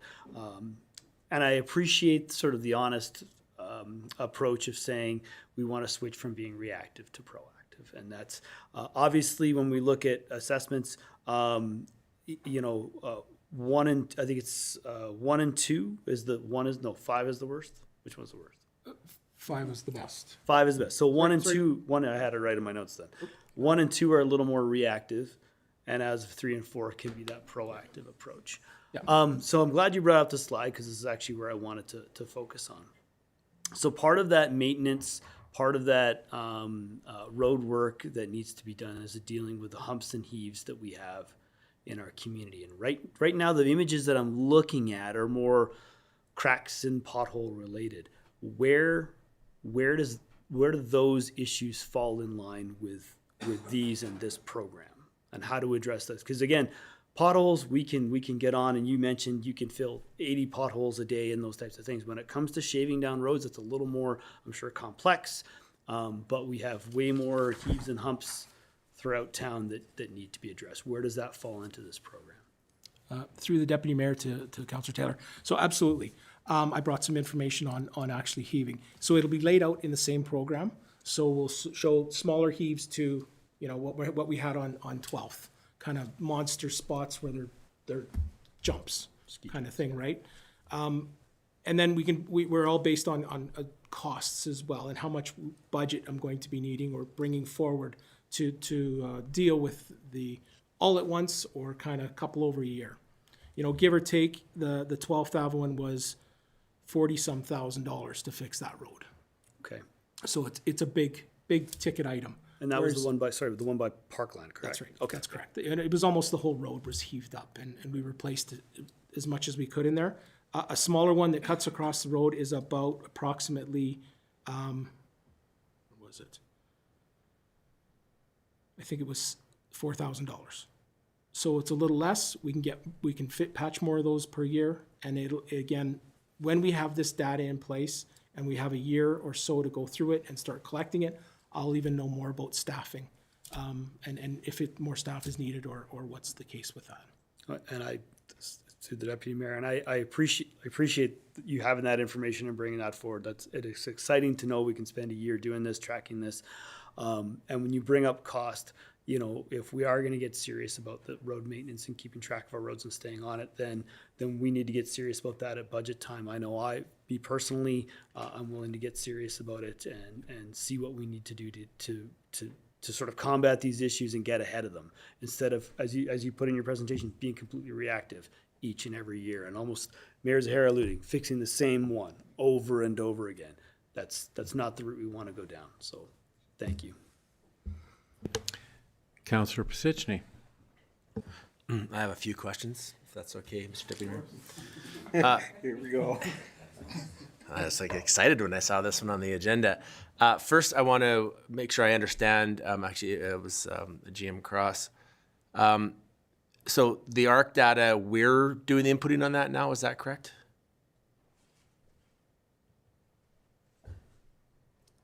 Through the deputy mayor to Councillor Pisichny, yes, that is correct. We started this pilot project. We've been working with the utilities department. We're already collecting information on this, and also transportation has started to use it. So we're starting with a small group, ensuring that it works. A big part of this program was us working with the field staff. Without the field staff's input, it's not going to be successful. So each app that we have created, it was with the field staff. So for example, again, if we're talking about hydrant maintenance, the app itself, it lists all the equipment, it lists all the staff. We've made it as user-friendly as possible, that it's just a click of the button for them, take a picture and the information up. We have been using it approximately now for about 4 months. But like I said, though, it's just pilot project right now. We're just working on things with our GIS and with Public Works.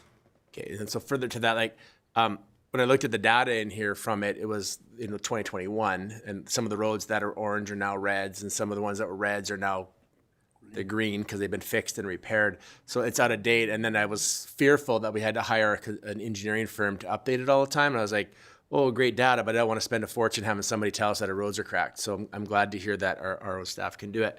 So thank you for answering that. My next question is, and I'm going to sound like a broken record because I always talk about tar on the roads, but this is to Mr. O'Sullivan. I need you to explain to me the difference between our crack sealing and spray patching and the old-fashioned tarring of cracks, because to me it seems very expensive to get 100 meters for $1,200 to put tar on a road. Because if we're paying that, I have a guy who does the lot at the lodge a lot cheaper. But I'm just curious if that's actually just the tar, or is that when we have a large gap and we're putting the aggregate in it and we're compacting it and doing all that really slow process? And then what's the in the spray patching? Is that like the where you do the whole road in the black covering, or maybe explain those to me if you could, please. Through the Deputy Mayor to Councillor Pasidji. So no, the spray patching it sprays a emulsion. It creates a concrete with rocks chips, and it fills in bigger patches, so bigger cracks, and it sets almost like a concrete. The spray patch or the tar crack sealing comes in tar bricks, and that cost is staff time, machinery, everything's included in that cost. And it's a tar that goes over top, and you can see it's kind of about this thin, this thick, and it seals up the smaller cracks. Okay, so we can only get 100 meters a day done doing that?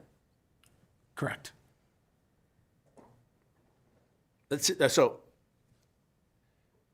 I guess I'm confused, and maybe I don't know if it's new processes or new rules, but there was a time in Edson, and I'm going to date myself, and some people on council can remember this. We used to literally hire summer students, and we'd be like 4 summer students, and one would drive the vehicle, and one would have the wand off the portable compressor. They'd blast out the rocks, and then the other truck had 2 more people. One would drive it, and one would go around with the hot tar, and we'd literally get all the roads tarred in a year. And it blows me away that we can't do it, because this is a perfect year, for lack of better explanation, or a horrific year is probably a better way of describing it. When we've had rain and then heavy freezing and rain and heavy freezing, every single crack in this town has turned into a heave.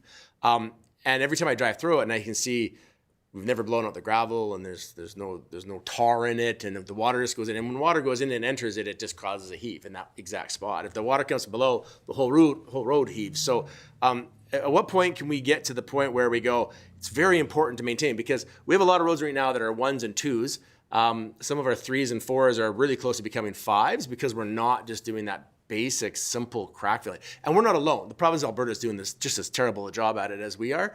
I just want to know how we're going to get back to that. And if it's $1,000 a day, then we got to look at some serious budgeting, and maybe capacity or people or manpower, so that we can stop the deterioration of the roads or slow it down, so that we can stay on top and maintain it. Because at the level we're going, and this is my own driving around Edson, I live here like everybody else, and everybody in this town is like snow removal. We all drive on these roads, and we all feel these roads every day, because for some reason we always hit the same potholes on the way to work. So I'm just wondering how we can get to that point where we can slow that down, so we can try and get caught back up, so that we don't lose all of our infrastructure. So maybe you can explain that, please. Through the Deputy Mayor, okay. Through the Deputy Mayor to Councillor Pasidji. So the re program that we're going to be bringing in 27 will help that. All of our asphalt is old in this town. I think there was a big program that came through 10 years ago with a bunch of grants that paved a whole bunch of roads, or 15 years ago, and now they're kind of just deteriorated to the point that they're cracking, their potholes are coming up. The heaving is coming from the ground, not from the top. The top creates potholes. The heaving comes from the underground freezing and pushing the road up. And that's what's causing the cracks, because the road splits, opens up, falls back down, then you've got a crack, the water gets in there, opens it right up. As for getting as much, I don't know what happened in the past. I don't know what they've used way back in the day. There was tar pots, I believe, at one point where they filled up a pot and they just walked around with those. Extremely dangerous and unsafe. But the crack sealer is the new method of crack sealing a road that we've invested in. And that's what we've been using. And it is ran with our summer students. So we have 2 summer students and an operator running that. We have 2 summer students and an operator running our spray patcher. I hope that answered your question.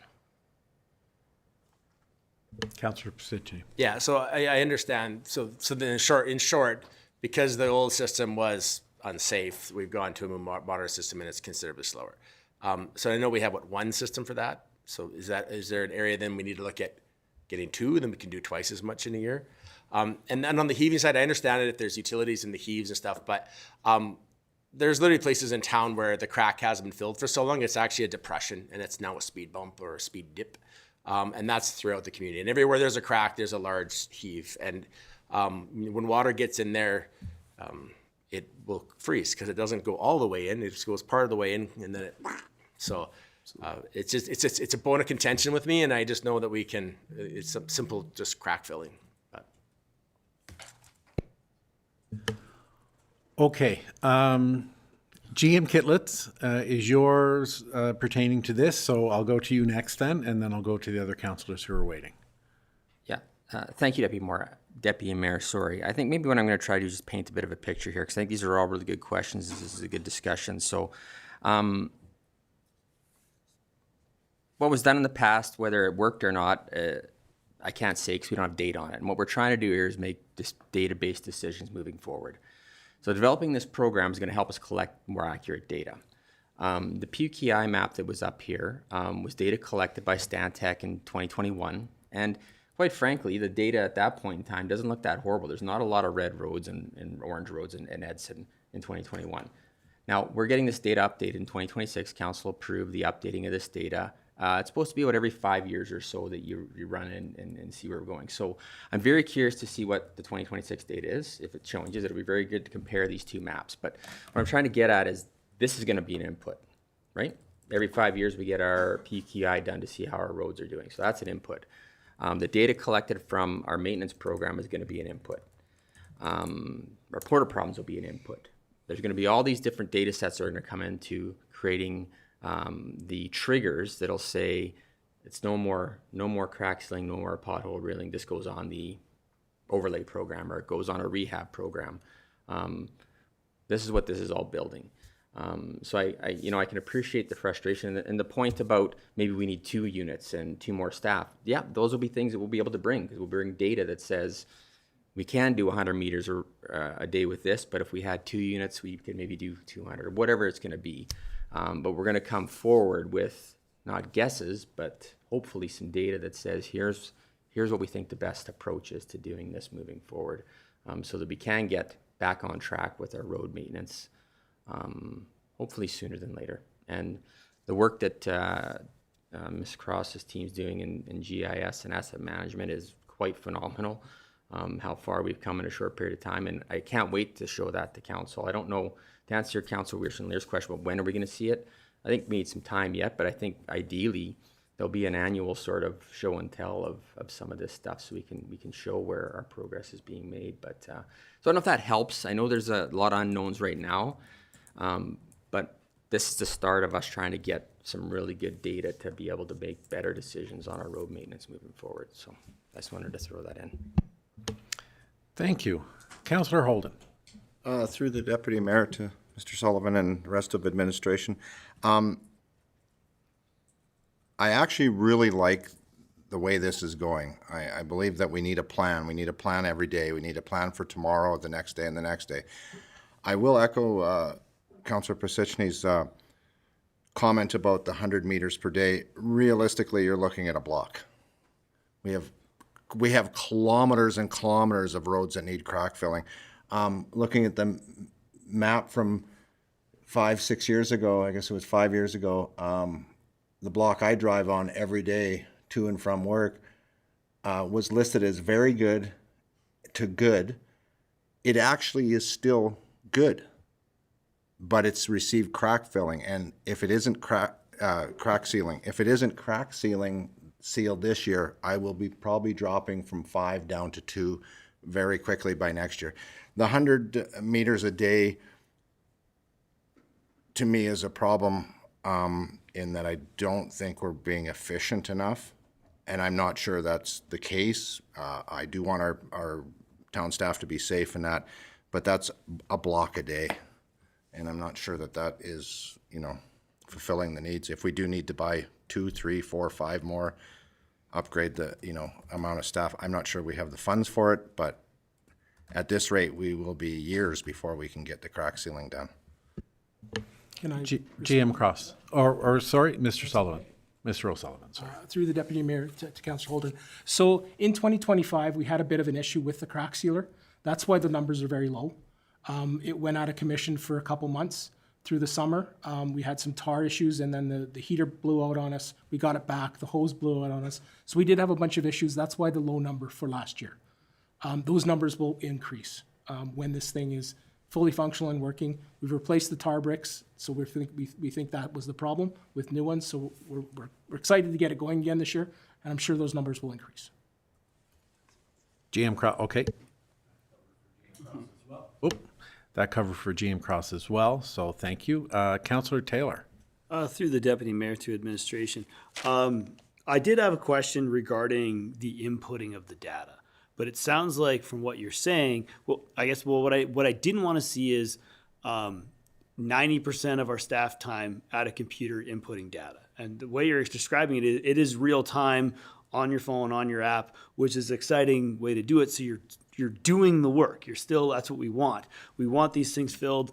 Sitting at a computer and doing data entry isn't, good use of staff time. If I remember correctly, the crack sealer was around 100,000. Is that something? Yeah, it was around that. And okay, it's not only just that, it's of course the staff time, the staff that required to put along with it. And Mr. O'Sullivan, you brought up the fact we did have issues with our crack sealer.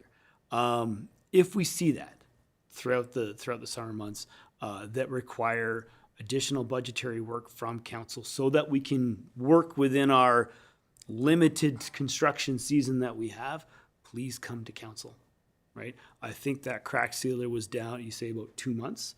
That is a half of our season. Absolutely. Whereupon we needed, I think this council could have said, okay, what funds do you need? Do we go to rent one? Do we need more temporary staff to fulfill this? That's a part of this program too, that if we see major issues with machinery or staffing that require extra funds from this council or extra work, bring it to us so we can get this work done, so we can get to every road, as Councillor Holden spoke about.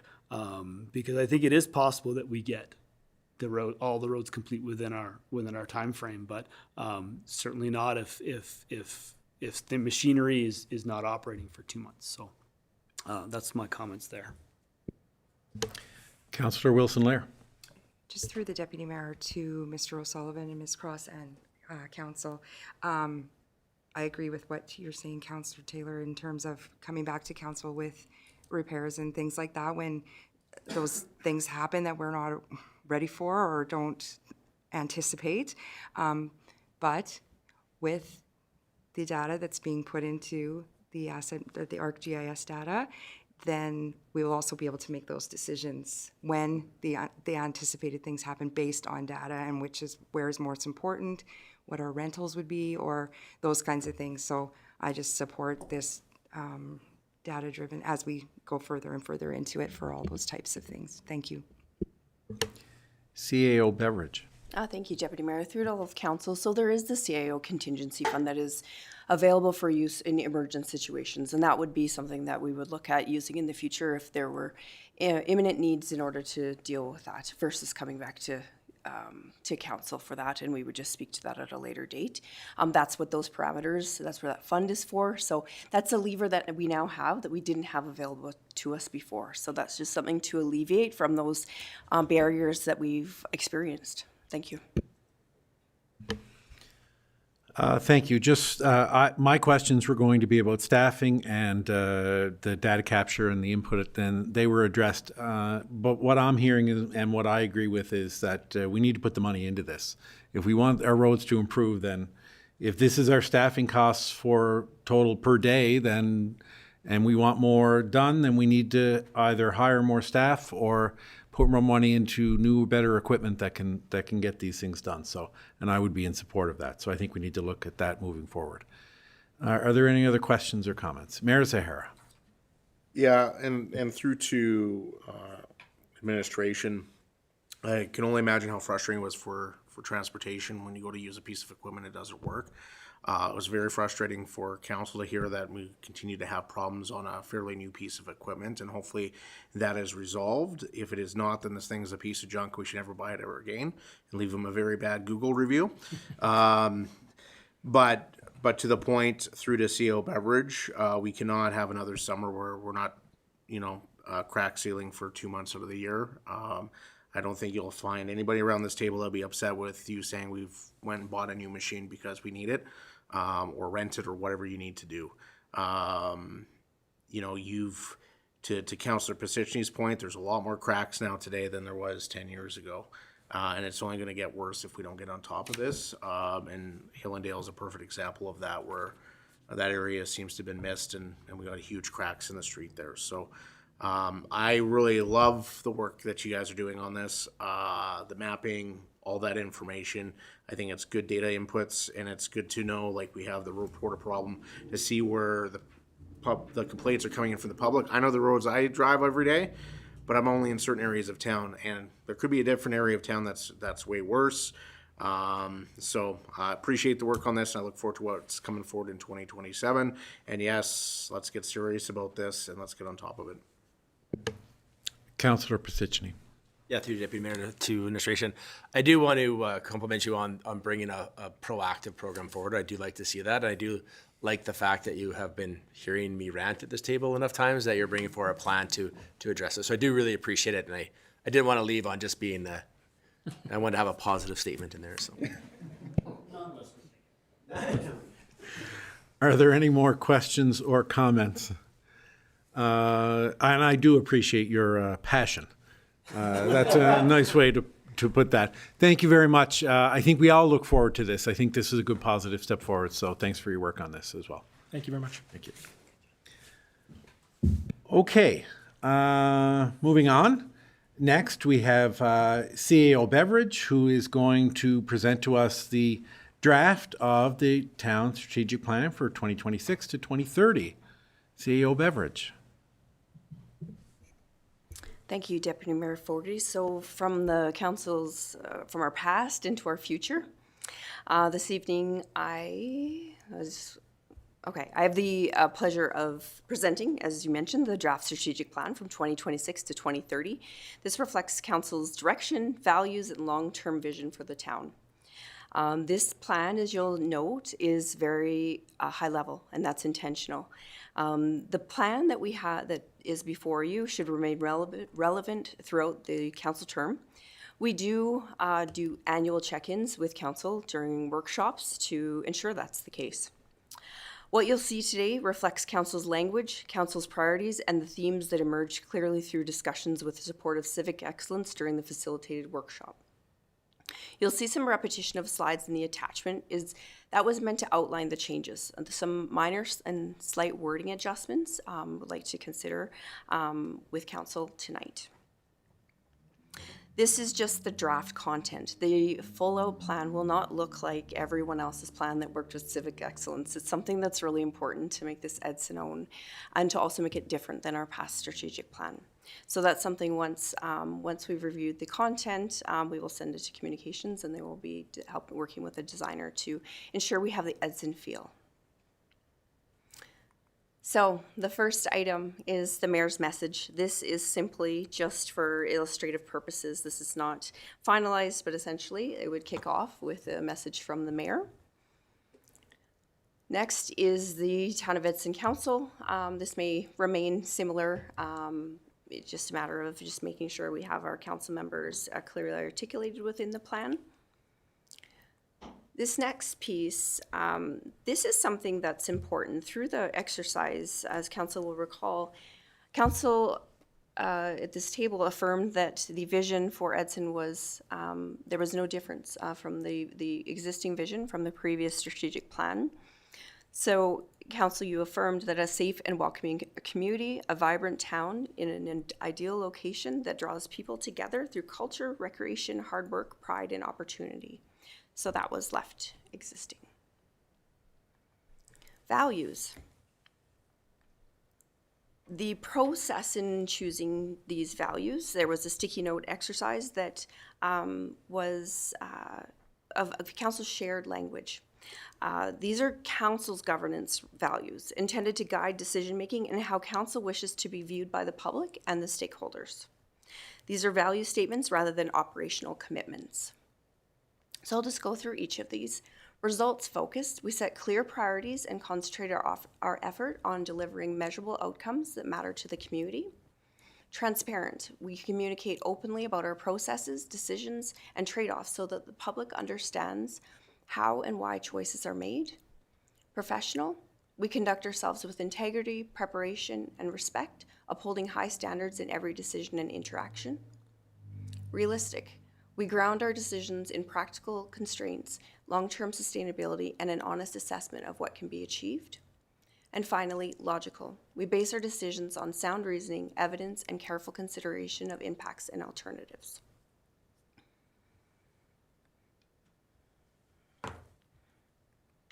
Moving into the strategic priorities. There are 4 priorities that have been placed within the plan: connected community, strengthening community resilience, effective leadership and governance, and finally, fostering a robust and adaptable community.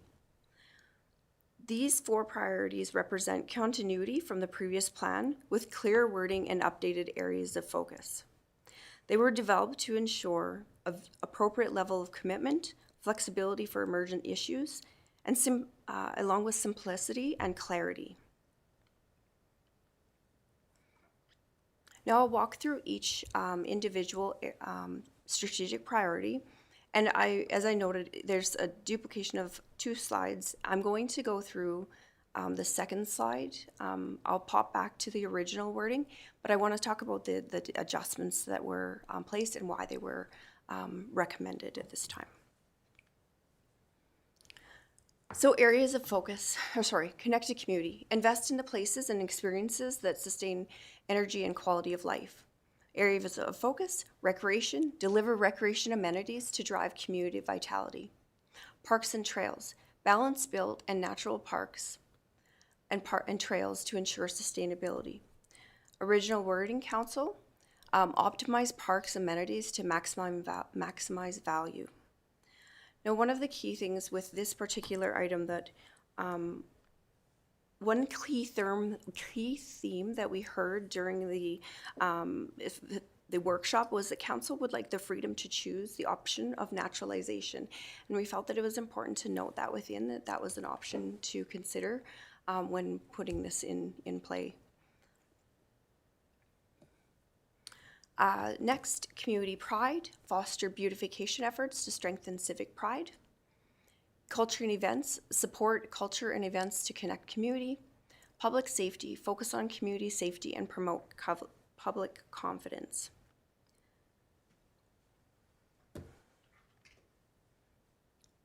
This is a bit of a flag decision point, and one thing I wanted to bring to council's attention and would like to have some feedback on.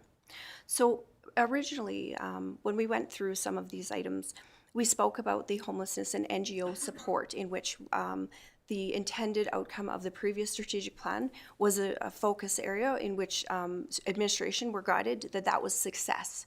As far as if an NGO was to support the operationalization of dealing with the homelessness issues in which we deal with. And so we wanted to make sure that where this is placed is it either under public safety potentially, or there's another item within community relationships under effective leadership and governance. It's just one thing I wanted to bring to your attention, that essentially the emphasis of putting it under safety was the focus on the community safety is to promote public confidence in how we're managing those efforts. So I'll leave that with you and we can come back to that.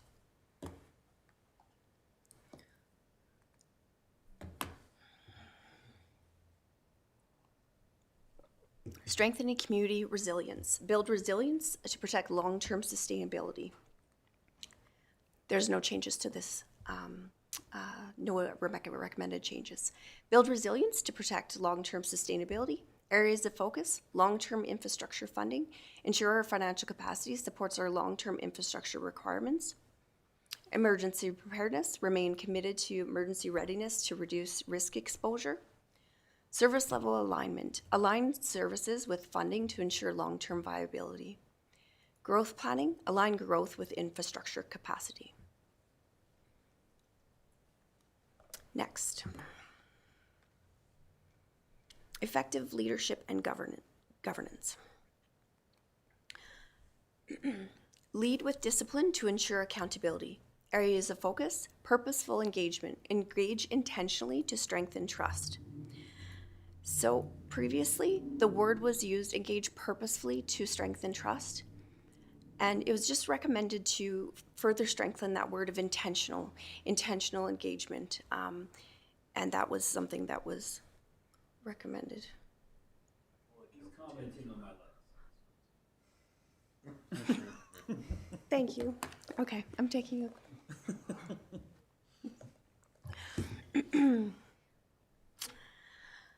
Data-driven decisions, anchor decisions in data and evidence. Success framework. Ensure resources, technology, and policies support organizational excellence and sound decision-making. And this one, I'll jump back to the previous. The original wording was policy framework. Continue to update the policy framework to support decision-making. And this recommendation was put in here because it's much more than just policies. It's also technology, it's also the organizational excellence, and that was something that was felt that it wasn't really identified. And we spoke about during the workshop as far as organizational excellence, including that is all of those pieces put together. So bringing that forward to provide with a framework that we uphold our operationalize, as well as council then as well. Strong advocacy, ensure our voice is heard on key issues, and community and regional relationships, foster relationships to strengthen our community.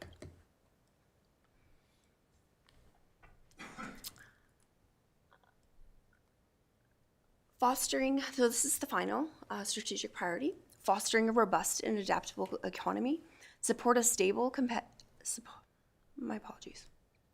support a stable, competitive, and functional local economy. The areas of focus, promote local businesses, support local businesses to sustain economic stability. And that really, it was just simply the word, it just support local businesses. What were we doing to support the local businesses? And promote was felt to be a stronger word as far as what we were doing, because it's, again, support. It didn't make any sense from the perspective. And utilizing that same essence, but not losing the intent. The next piece, investment readiness. Original wording was lay the groundwork for investment readiness. This was a recommendation from our consultant as well, that this was very action heavy and was misaligned with all the other priority structures. So it really didn't fit, essentially having some continuity with how the plan was written.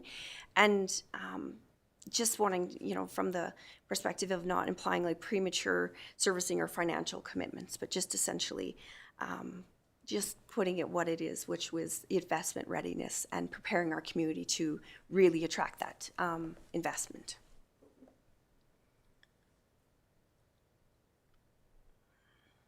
And welcoming downtown. Invest in our downtown to enhance connection and pride.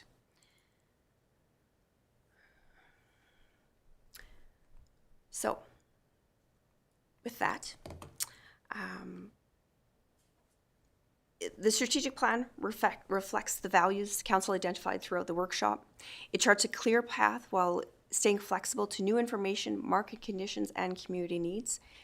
Council is responsible to set and establish a strategic plan.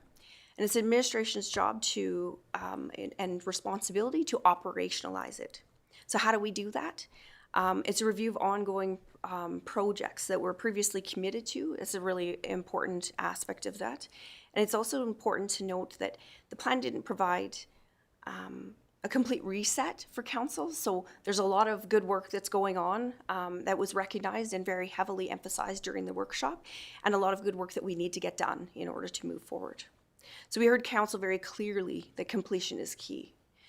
Anything new, as far as the tactics, when we get to anything that's new, will come to council for your consideration as far as an initiative, and also, of course, the budget implications of that.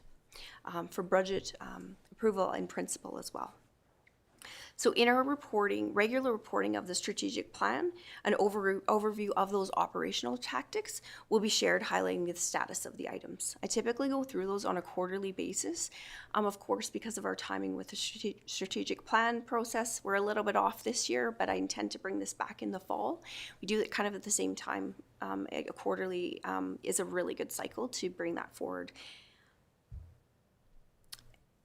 In addition, so you're not having to wait, and I think council, you'll recognize as well, through our weekly updates, we're often sharing items of updates. We're keeping that transparent and open to you, as well as through the quarterly accomplishments that we do share, that I do share with council, that I share within the organization as well, to really celebrate a lot of the operational items that we are tackling throughout through our work. So with that, the next steps would include feedback, of course, from council through this process, and I mentioned a couple touch points, which I'm happy to go back to, and then we would bring forward the draft for council approval to a regular council meeting. Thank you. Are there any questions or comments on the proposed strategic plan? Councillor Taylor. Through the deputy mayor, and I'll start because this is feedback I have not necessarily for administration, but for council. And I go back to the 5 values that we presented here. And I know that even during the strategic planning session, I just had a challenge with this, and I brought up the words realistic and logical. And those words are really similar in my world, and I even look at it, and I know maybe we were wordsmithing this, but if we're talking values, realistic, we ground ourselves in practical constraints, which sounds similar to sound reasoning and evidence. Long-term sustainability is the same as careful consideration of the impacts. I would look at, and hearing from council, I would look at keeping realistic, removing logical, and look at the word welcoming. And that's, if we're going to grow our community and if we're going to attract people to come to our community, and we go back to the presentation that we had just last week about the potential future of our community and the population growth that we're looking at, we need to start saying that we're a welcoming community. Yes, that's mentioned in our overall vision, but talking about that as a value is important as well. And that's just my first comment. My second comment is in terms of structure of the plan itself. We spoke about within our strategic plan the idea of indigenous issues or that sort of thing, and to not put it within our sort of priorities, but to put it as a lens throughout, right? How that's mentioned within the plan, I think, needs to be solidified. That can be mentioned. Perhaps we see a greeting from the mayor, we see a greeting from an Indigenous elder, or something along that, that we're looking at things, and not all things, but we do consider that, right, within the work that we do, right? Certainly, I don't want to leave. We spent a lot of time and work in our Indigenous work in our last strategic plan. I just, certainly mentioning in it, not as a strategic priority is necessary.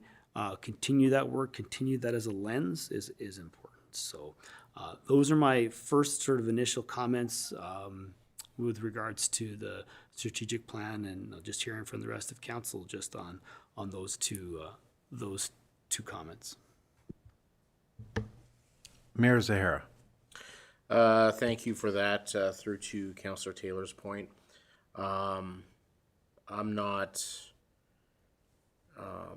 realistic and logical, like I can keep it or not keep it, to be honest with you. I understand your point. To have any messaging here in the strategic plan from somebody that's not elected, I have a very big problem with. This is council strategic plan, but I do think that there is room in here to include the Indigenous component and that welcoming component. Maybe it's under the connected communities, invest in the places and experience sustained energy and quality of life that's welcoming and respects our Indigenous history. I don't know what the verbiage on that is. I would like to see some mention of it. It's some here, not as a strategic priority, but obviously recognizing that we still believe in the values of the Truth and Reconciliation Commission and building that relationship with our Indigenous community. I think welcoming is really, really important, but I do think it is covered within our vision, but maybe some additional language throughout the strategic priorities about that might suffice. Those are just my comments. I think this is really well put together. It doesn't get too wordy. It's very straightforward. It's something that we can refer to as we're making decisions over the next term. And it just builds on, I think, a lot of the groundwork that was accomplished in the last term. And once again reflects, I think, a tremendous effort by our administration, who has done a remarkable job in building programs, building plans, and bringing this community to the next level. I don't think that gets recognized enough, and I look forward to seeing what the next 4 years brings with this council. Thank you. Councillor Taylor. Through the Deputy Mayor to Mayor Zahara. Your comments are valid in terms of messaging, who the Indigenous elder giving a message. Completely understand that. Appreciate that. We'd like to see something throughout that mentioning Indigenous and the work that we've done and that lens that we spoke about. Just spinning on behalf, just the plan itself, if council does eventually approve this plan, which, I hope that we go down that road and do that. Just want to look at the fostering a robust and adaptable economy as basically 25% of our entire plan. And I said earlier, if we're going to get serious about road maintenance, there's going to invest dollars there. If we're going to get serious about growing this community and investing in our economy and growing our economy, growing our local businesses, capturing that big fish, that industrial, commercial company to move to Edson, then we're going to have to invest dollars into this. And obviously this is committee of the whole meeting. I'm certainly not making a motion right now, but budget 2027 we're going to have to take a really long look at how we're investing in our economic development. For people that don't know, we have one person on staff, our economic development officer within our economic development department, and we are that person is tasked with doing so much. But if we want to see growth in our community, we're going to have to invest more in that department in the direction that it takes. And I'm committing to doing that if we want to see our community grow. So that's just a comment spinning off of this plan. Thank you, Councillor Taylor. Councillor Pisichny. Yeah, thank you, Deputy Mayor. Through to council. I think if we go back to when we had our strategic plan, we did talk about the Indigenous side of it. And if my memory serves me correctly, our conversation at the table there was that was part of our previous strategic plan, and we felt we had checked off a lot of that box. I don't think it needs to be a major bullet. If it needed to be added, and we do have areas within the strategic plan where you could add it. There is a section there that says culture and events, and it says support culture and events to connect community, and you could include an Indigenous component maybe in that line. Because we did debate that, if I recall, at our strategic planning session. Other than that, I think it's a nice simple priority, and this plan is I like it. We could sit here and wordsmith things to beat the high heavens on it, but the welcoming is addressed in here. If you wanted it more addressed, we could change one of the bullets, but we do talk about it under, where's welcoming? Areas of focus, wasn't it? there was a It's in the vision, it's under fostering and robust adaptable economy. So there is a welcoming component to the plan. So just my points. Councillor Holden? Through the deputy mayor to the rest of council. Listening to everybody's comments, this is a great plan brought forward, a draft plan to us. The logical comment in the values, I noticed that, I think it was Councillor Taylor that had said, maybe changing it to a welcoming to get that. I wonder if we could use the word sensible.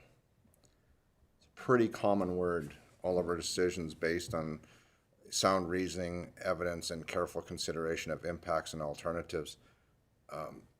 That's just an option for it. I think what we're seeing now is great. I do agree with Councillor Pisichny that we did speak about the Indigenous aspect. In the connected community section there's a spot there that says culture and events. Can we change that to support cultural diversity and events to connect community? I mean, just that's common. One word brings that into play. Maybe also for the mayor's message, just the reiteration of the truth and reconciliation that we read at the beginning of every council meeting. So I think it's ingrained in what we do, and we have been doing, even previous council. I think that was their strategic plan. I just think that we want to keep that in mind and have those that respect for the Indigenous people. But again, it doesn't have to be one of our pillars either. So, thank you. Councillor Taylor? Yeah, through the deputy mayor, to both Councillor Pisichny and Councillor Holden. Yeah, we obviously a lot of work has been done on that additions component. One of the things that I walked away from the strat plan meeting is that we take that lens, and the comments you made there, Councillor Holden, about how we address it within the mayor's message and those types of things, that we're looking at it from those lenses. We're not forgetting the work that's been done. We're acknowledging the importance of that cultural group within our community. Using words like diversity is important. So I appreciate the comments and taking that direction into this plan. Councillor Wilson-Lair? Yeah, through the deputy mayor to all of council and administration. I think when we were deliberating during our strategic planning workshop, there was a lot of talk around okay, so when we're speaking about a welcoming community and that kind of thing, I think that the way that there are the areas of focus, the way that we have said it, is encompassing all cultures and all walks of life, all encompassing. And I think, as you said, I agree with the fact that the previous, a lot of things have been done with the Indigenous aspect from the previous strategic plan. And I think when we were talking about the values and how we came to those at the end of the workshops as finals, that this is really kind of the direction that we are hearing from citizens, and being very results focused, realistic, logical. Those are very important words for the way that things have been over the last, let's say, decade, with everything that we've been through, with emergencies, with pandemics, with our economic situation being so uncertain. These words were picked for very specific reasons during that planning. And so I'm for them to stay, and I am very happy actually with how this plan has come out. Thank you. My comments to council would be that I do think this reflects very, very well the time that we spent with our strategic planning. To comment on the choices that are changed in green, I do like the wording of those better. I think that's good wording there. To Councillor Holden, I do agree that perhaps it's a good idea that welcoming and recognizing our Indigenous community and the work that's been done can be addressed in the mayor's message. Not that we want to wordsmith the mayor's message, because I do agree with Councillor Pisichny on that. We can wordsmith and wordsmith and wordsmith all day. I think that the overall vision of what we want our community to be is captured in our strategic plan. I don't think we want to get too bogged down in every single word. But so that would be my comments. I'm very happy with what's here. I'm also willing to look at a few minor changes, but I don't think we want to kind of tear this down and start all over, which I don't think anybody else does either. I think this is very, very well done. Mayor Zahara. Through the deputy mayor to all of council, to address Councillor Taylor's thoughts, not to change the plan, obviously, because we did spend quite a bit of time discussing this. Under the four strategic priorities, could a simple change of a welcoming, connected community make that modification, and that would make it a little bit more present to the point of making sure that is highlighted. I don't know, that's just a thought. A connected community, a welcoming, connected community, might give it a little bit more emphasis. I don't know if council has any thoughts or administration has any thoughts. Any thoughts on Councillor Wilson there? Through the deputy mayor to Mayor Zahara and the rest of council and administration, I think that's the perfect solution and adds that word, which is important, welcoming. Councillor Taylor? Yeah, through the deputy mayor, I'm supportive of that. And again, I just go back to the idea that we want to attract people to our community to see it grow, right? We're going to see challenges over the next few years with economy, with businesses. We want to attract people to come. We want businesses to come. We want families to come. And if we're going to grow our community, that's the word we need, right? I know it's just one word, but it can mean the world of difference in the direction that we take this plan and how we move forward. So appreciate the suggestion. I would be in favor of adding that there. I think that works. Any other questions or comments to CAO Beverage or administration? CAO Beverage, do you have what you need to move forward? Deputy Mayor, I do have a few comments.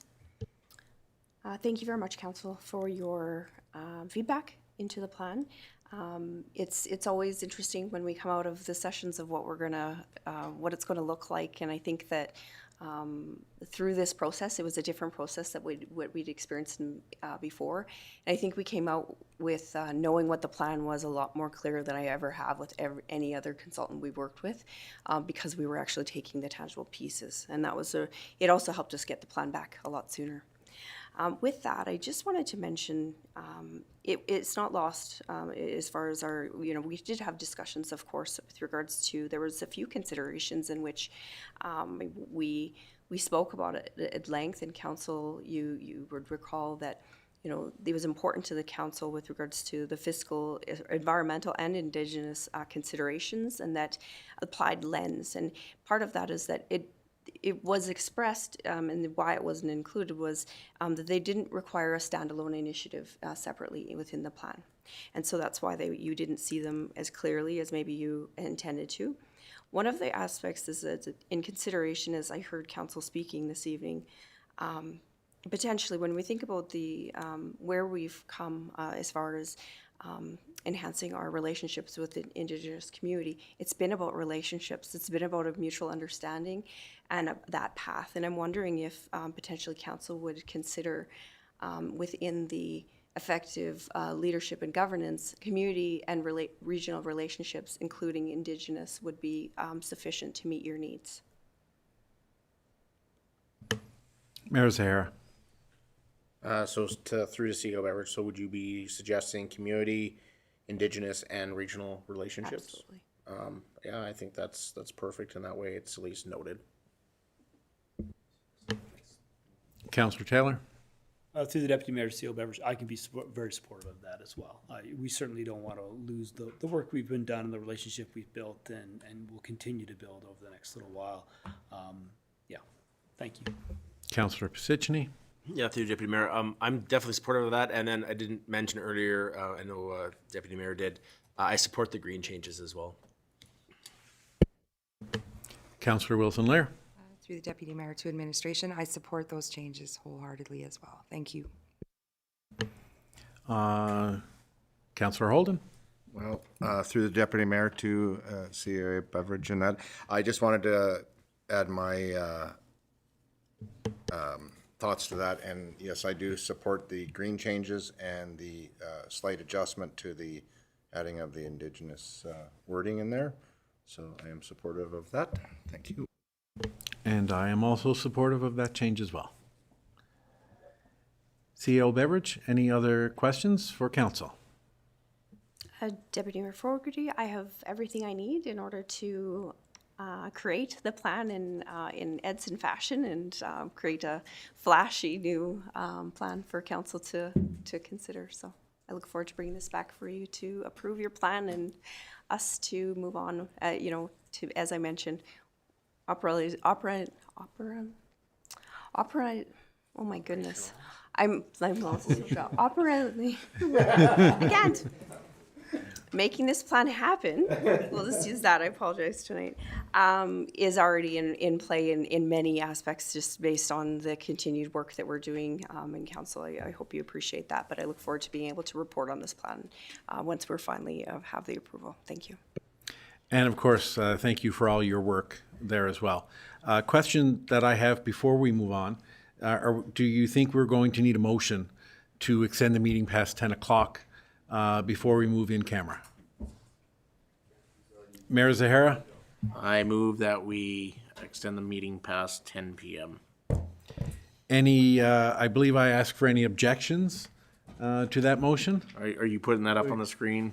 Yeah. Okay. We'll make sure it's done Hang on. we will- legally.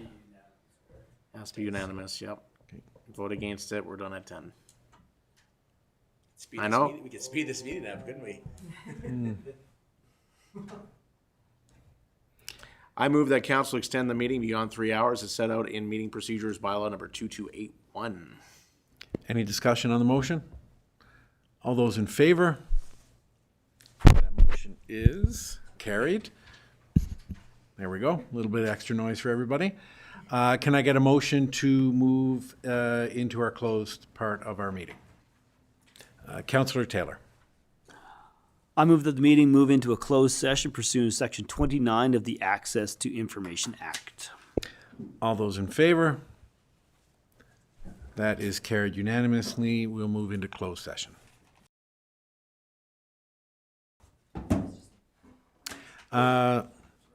Thank you to everyone if you stayed with us to the end here.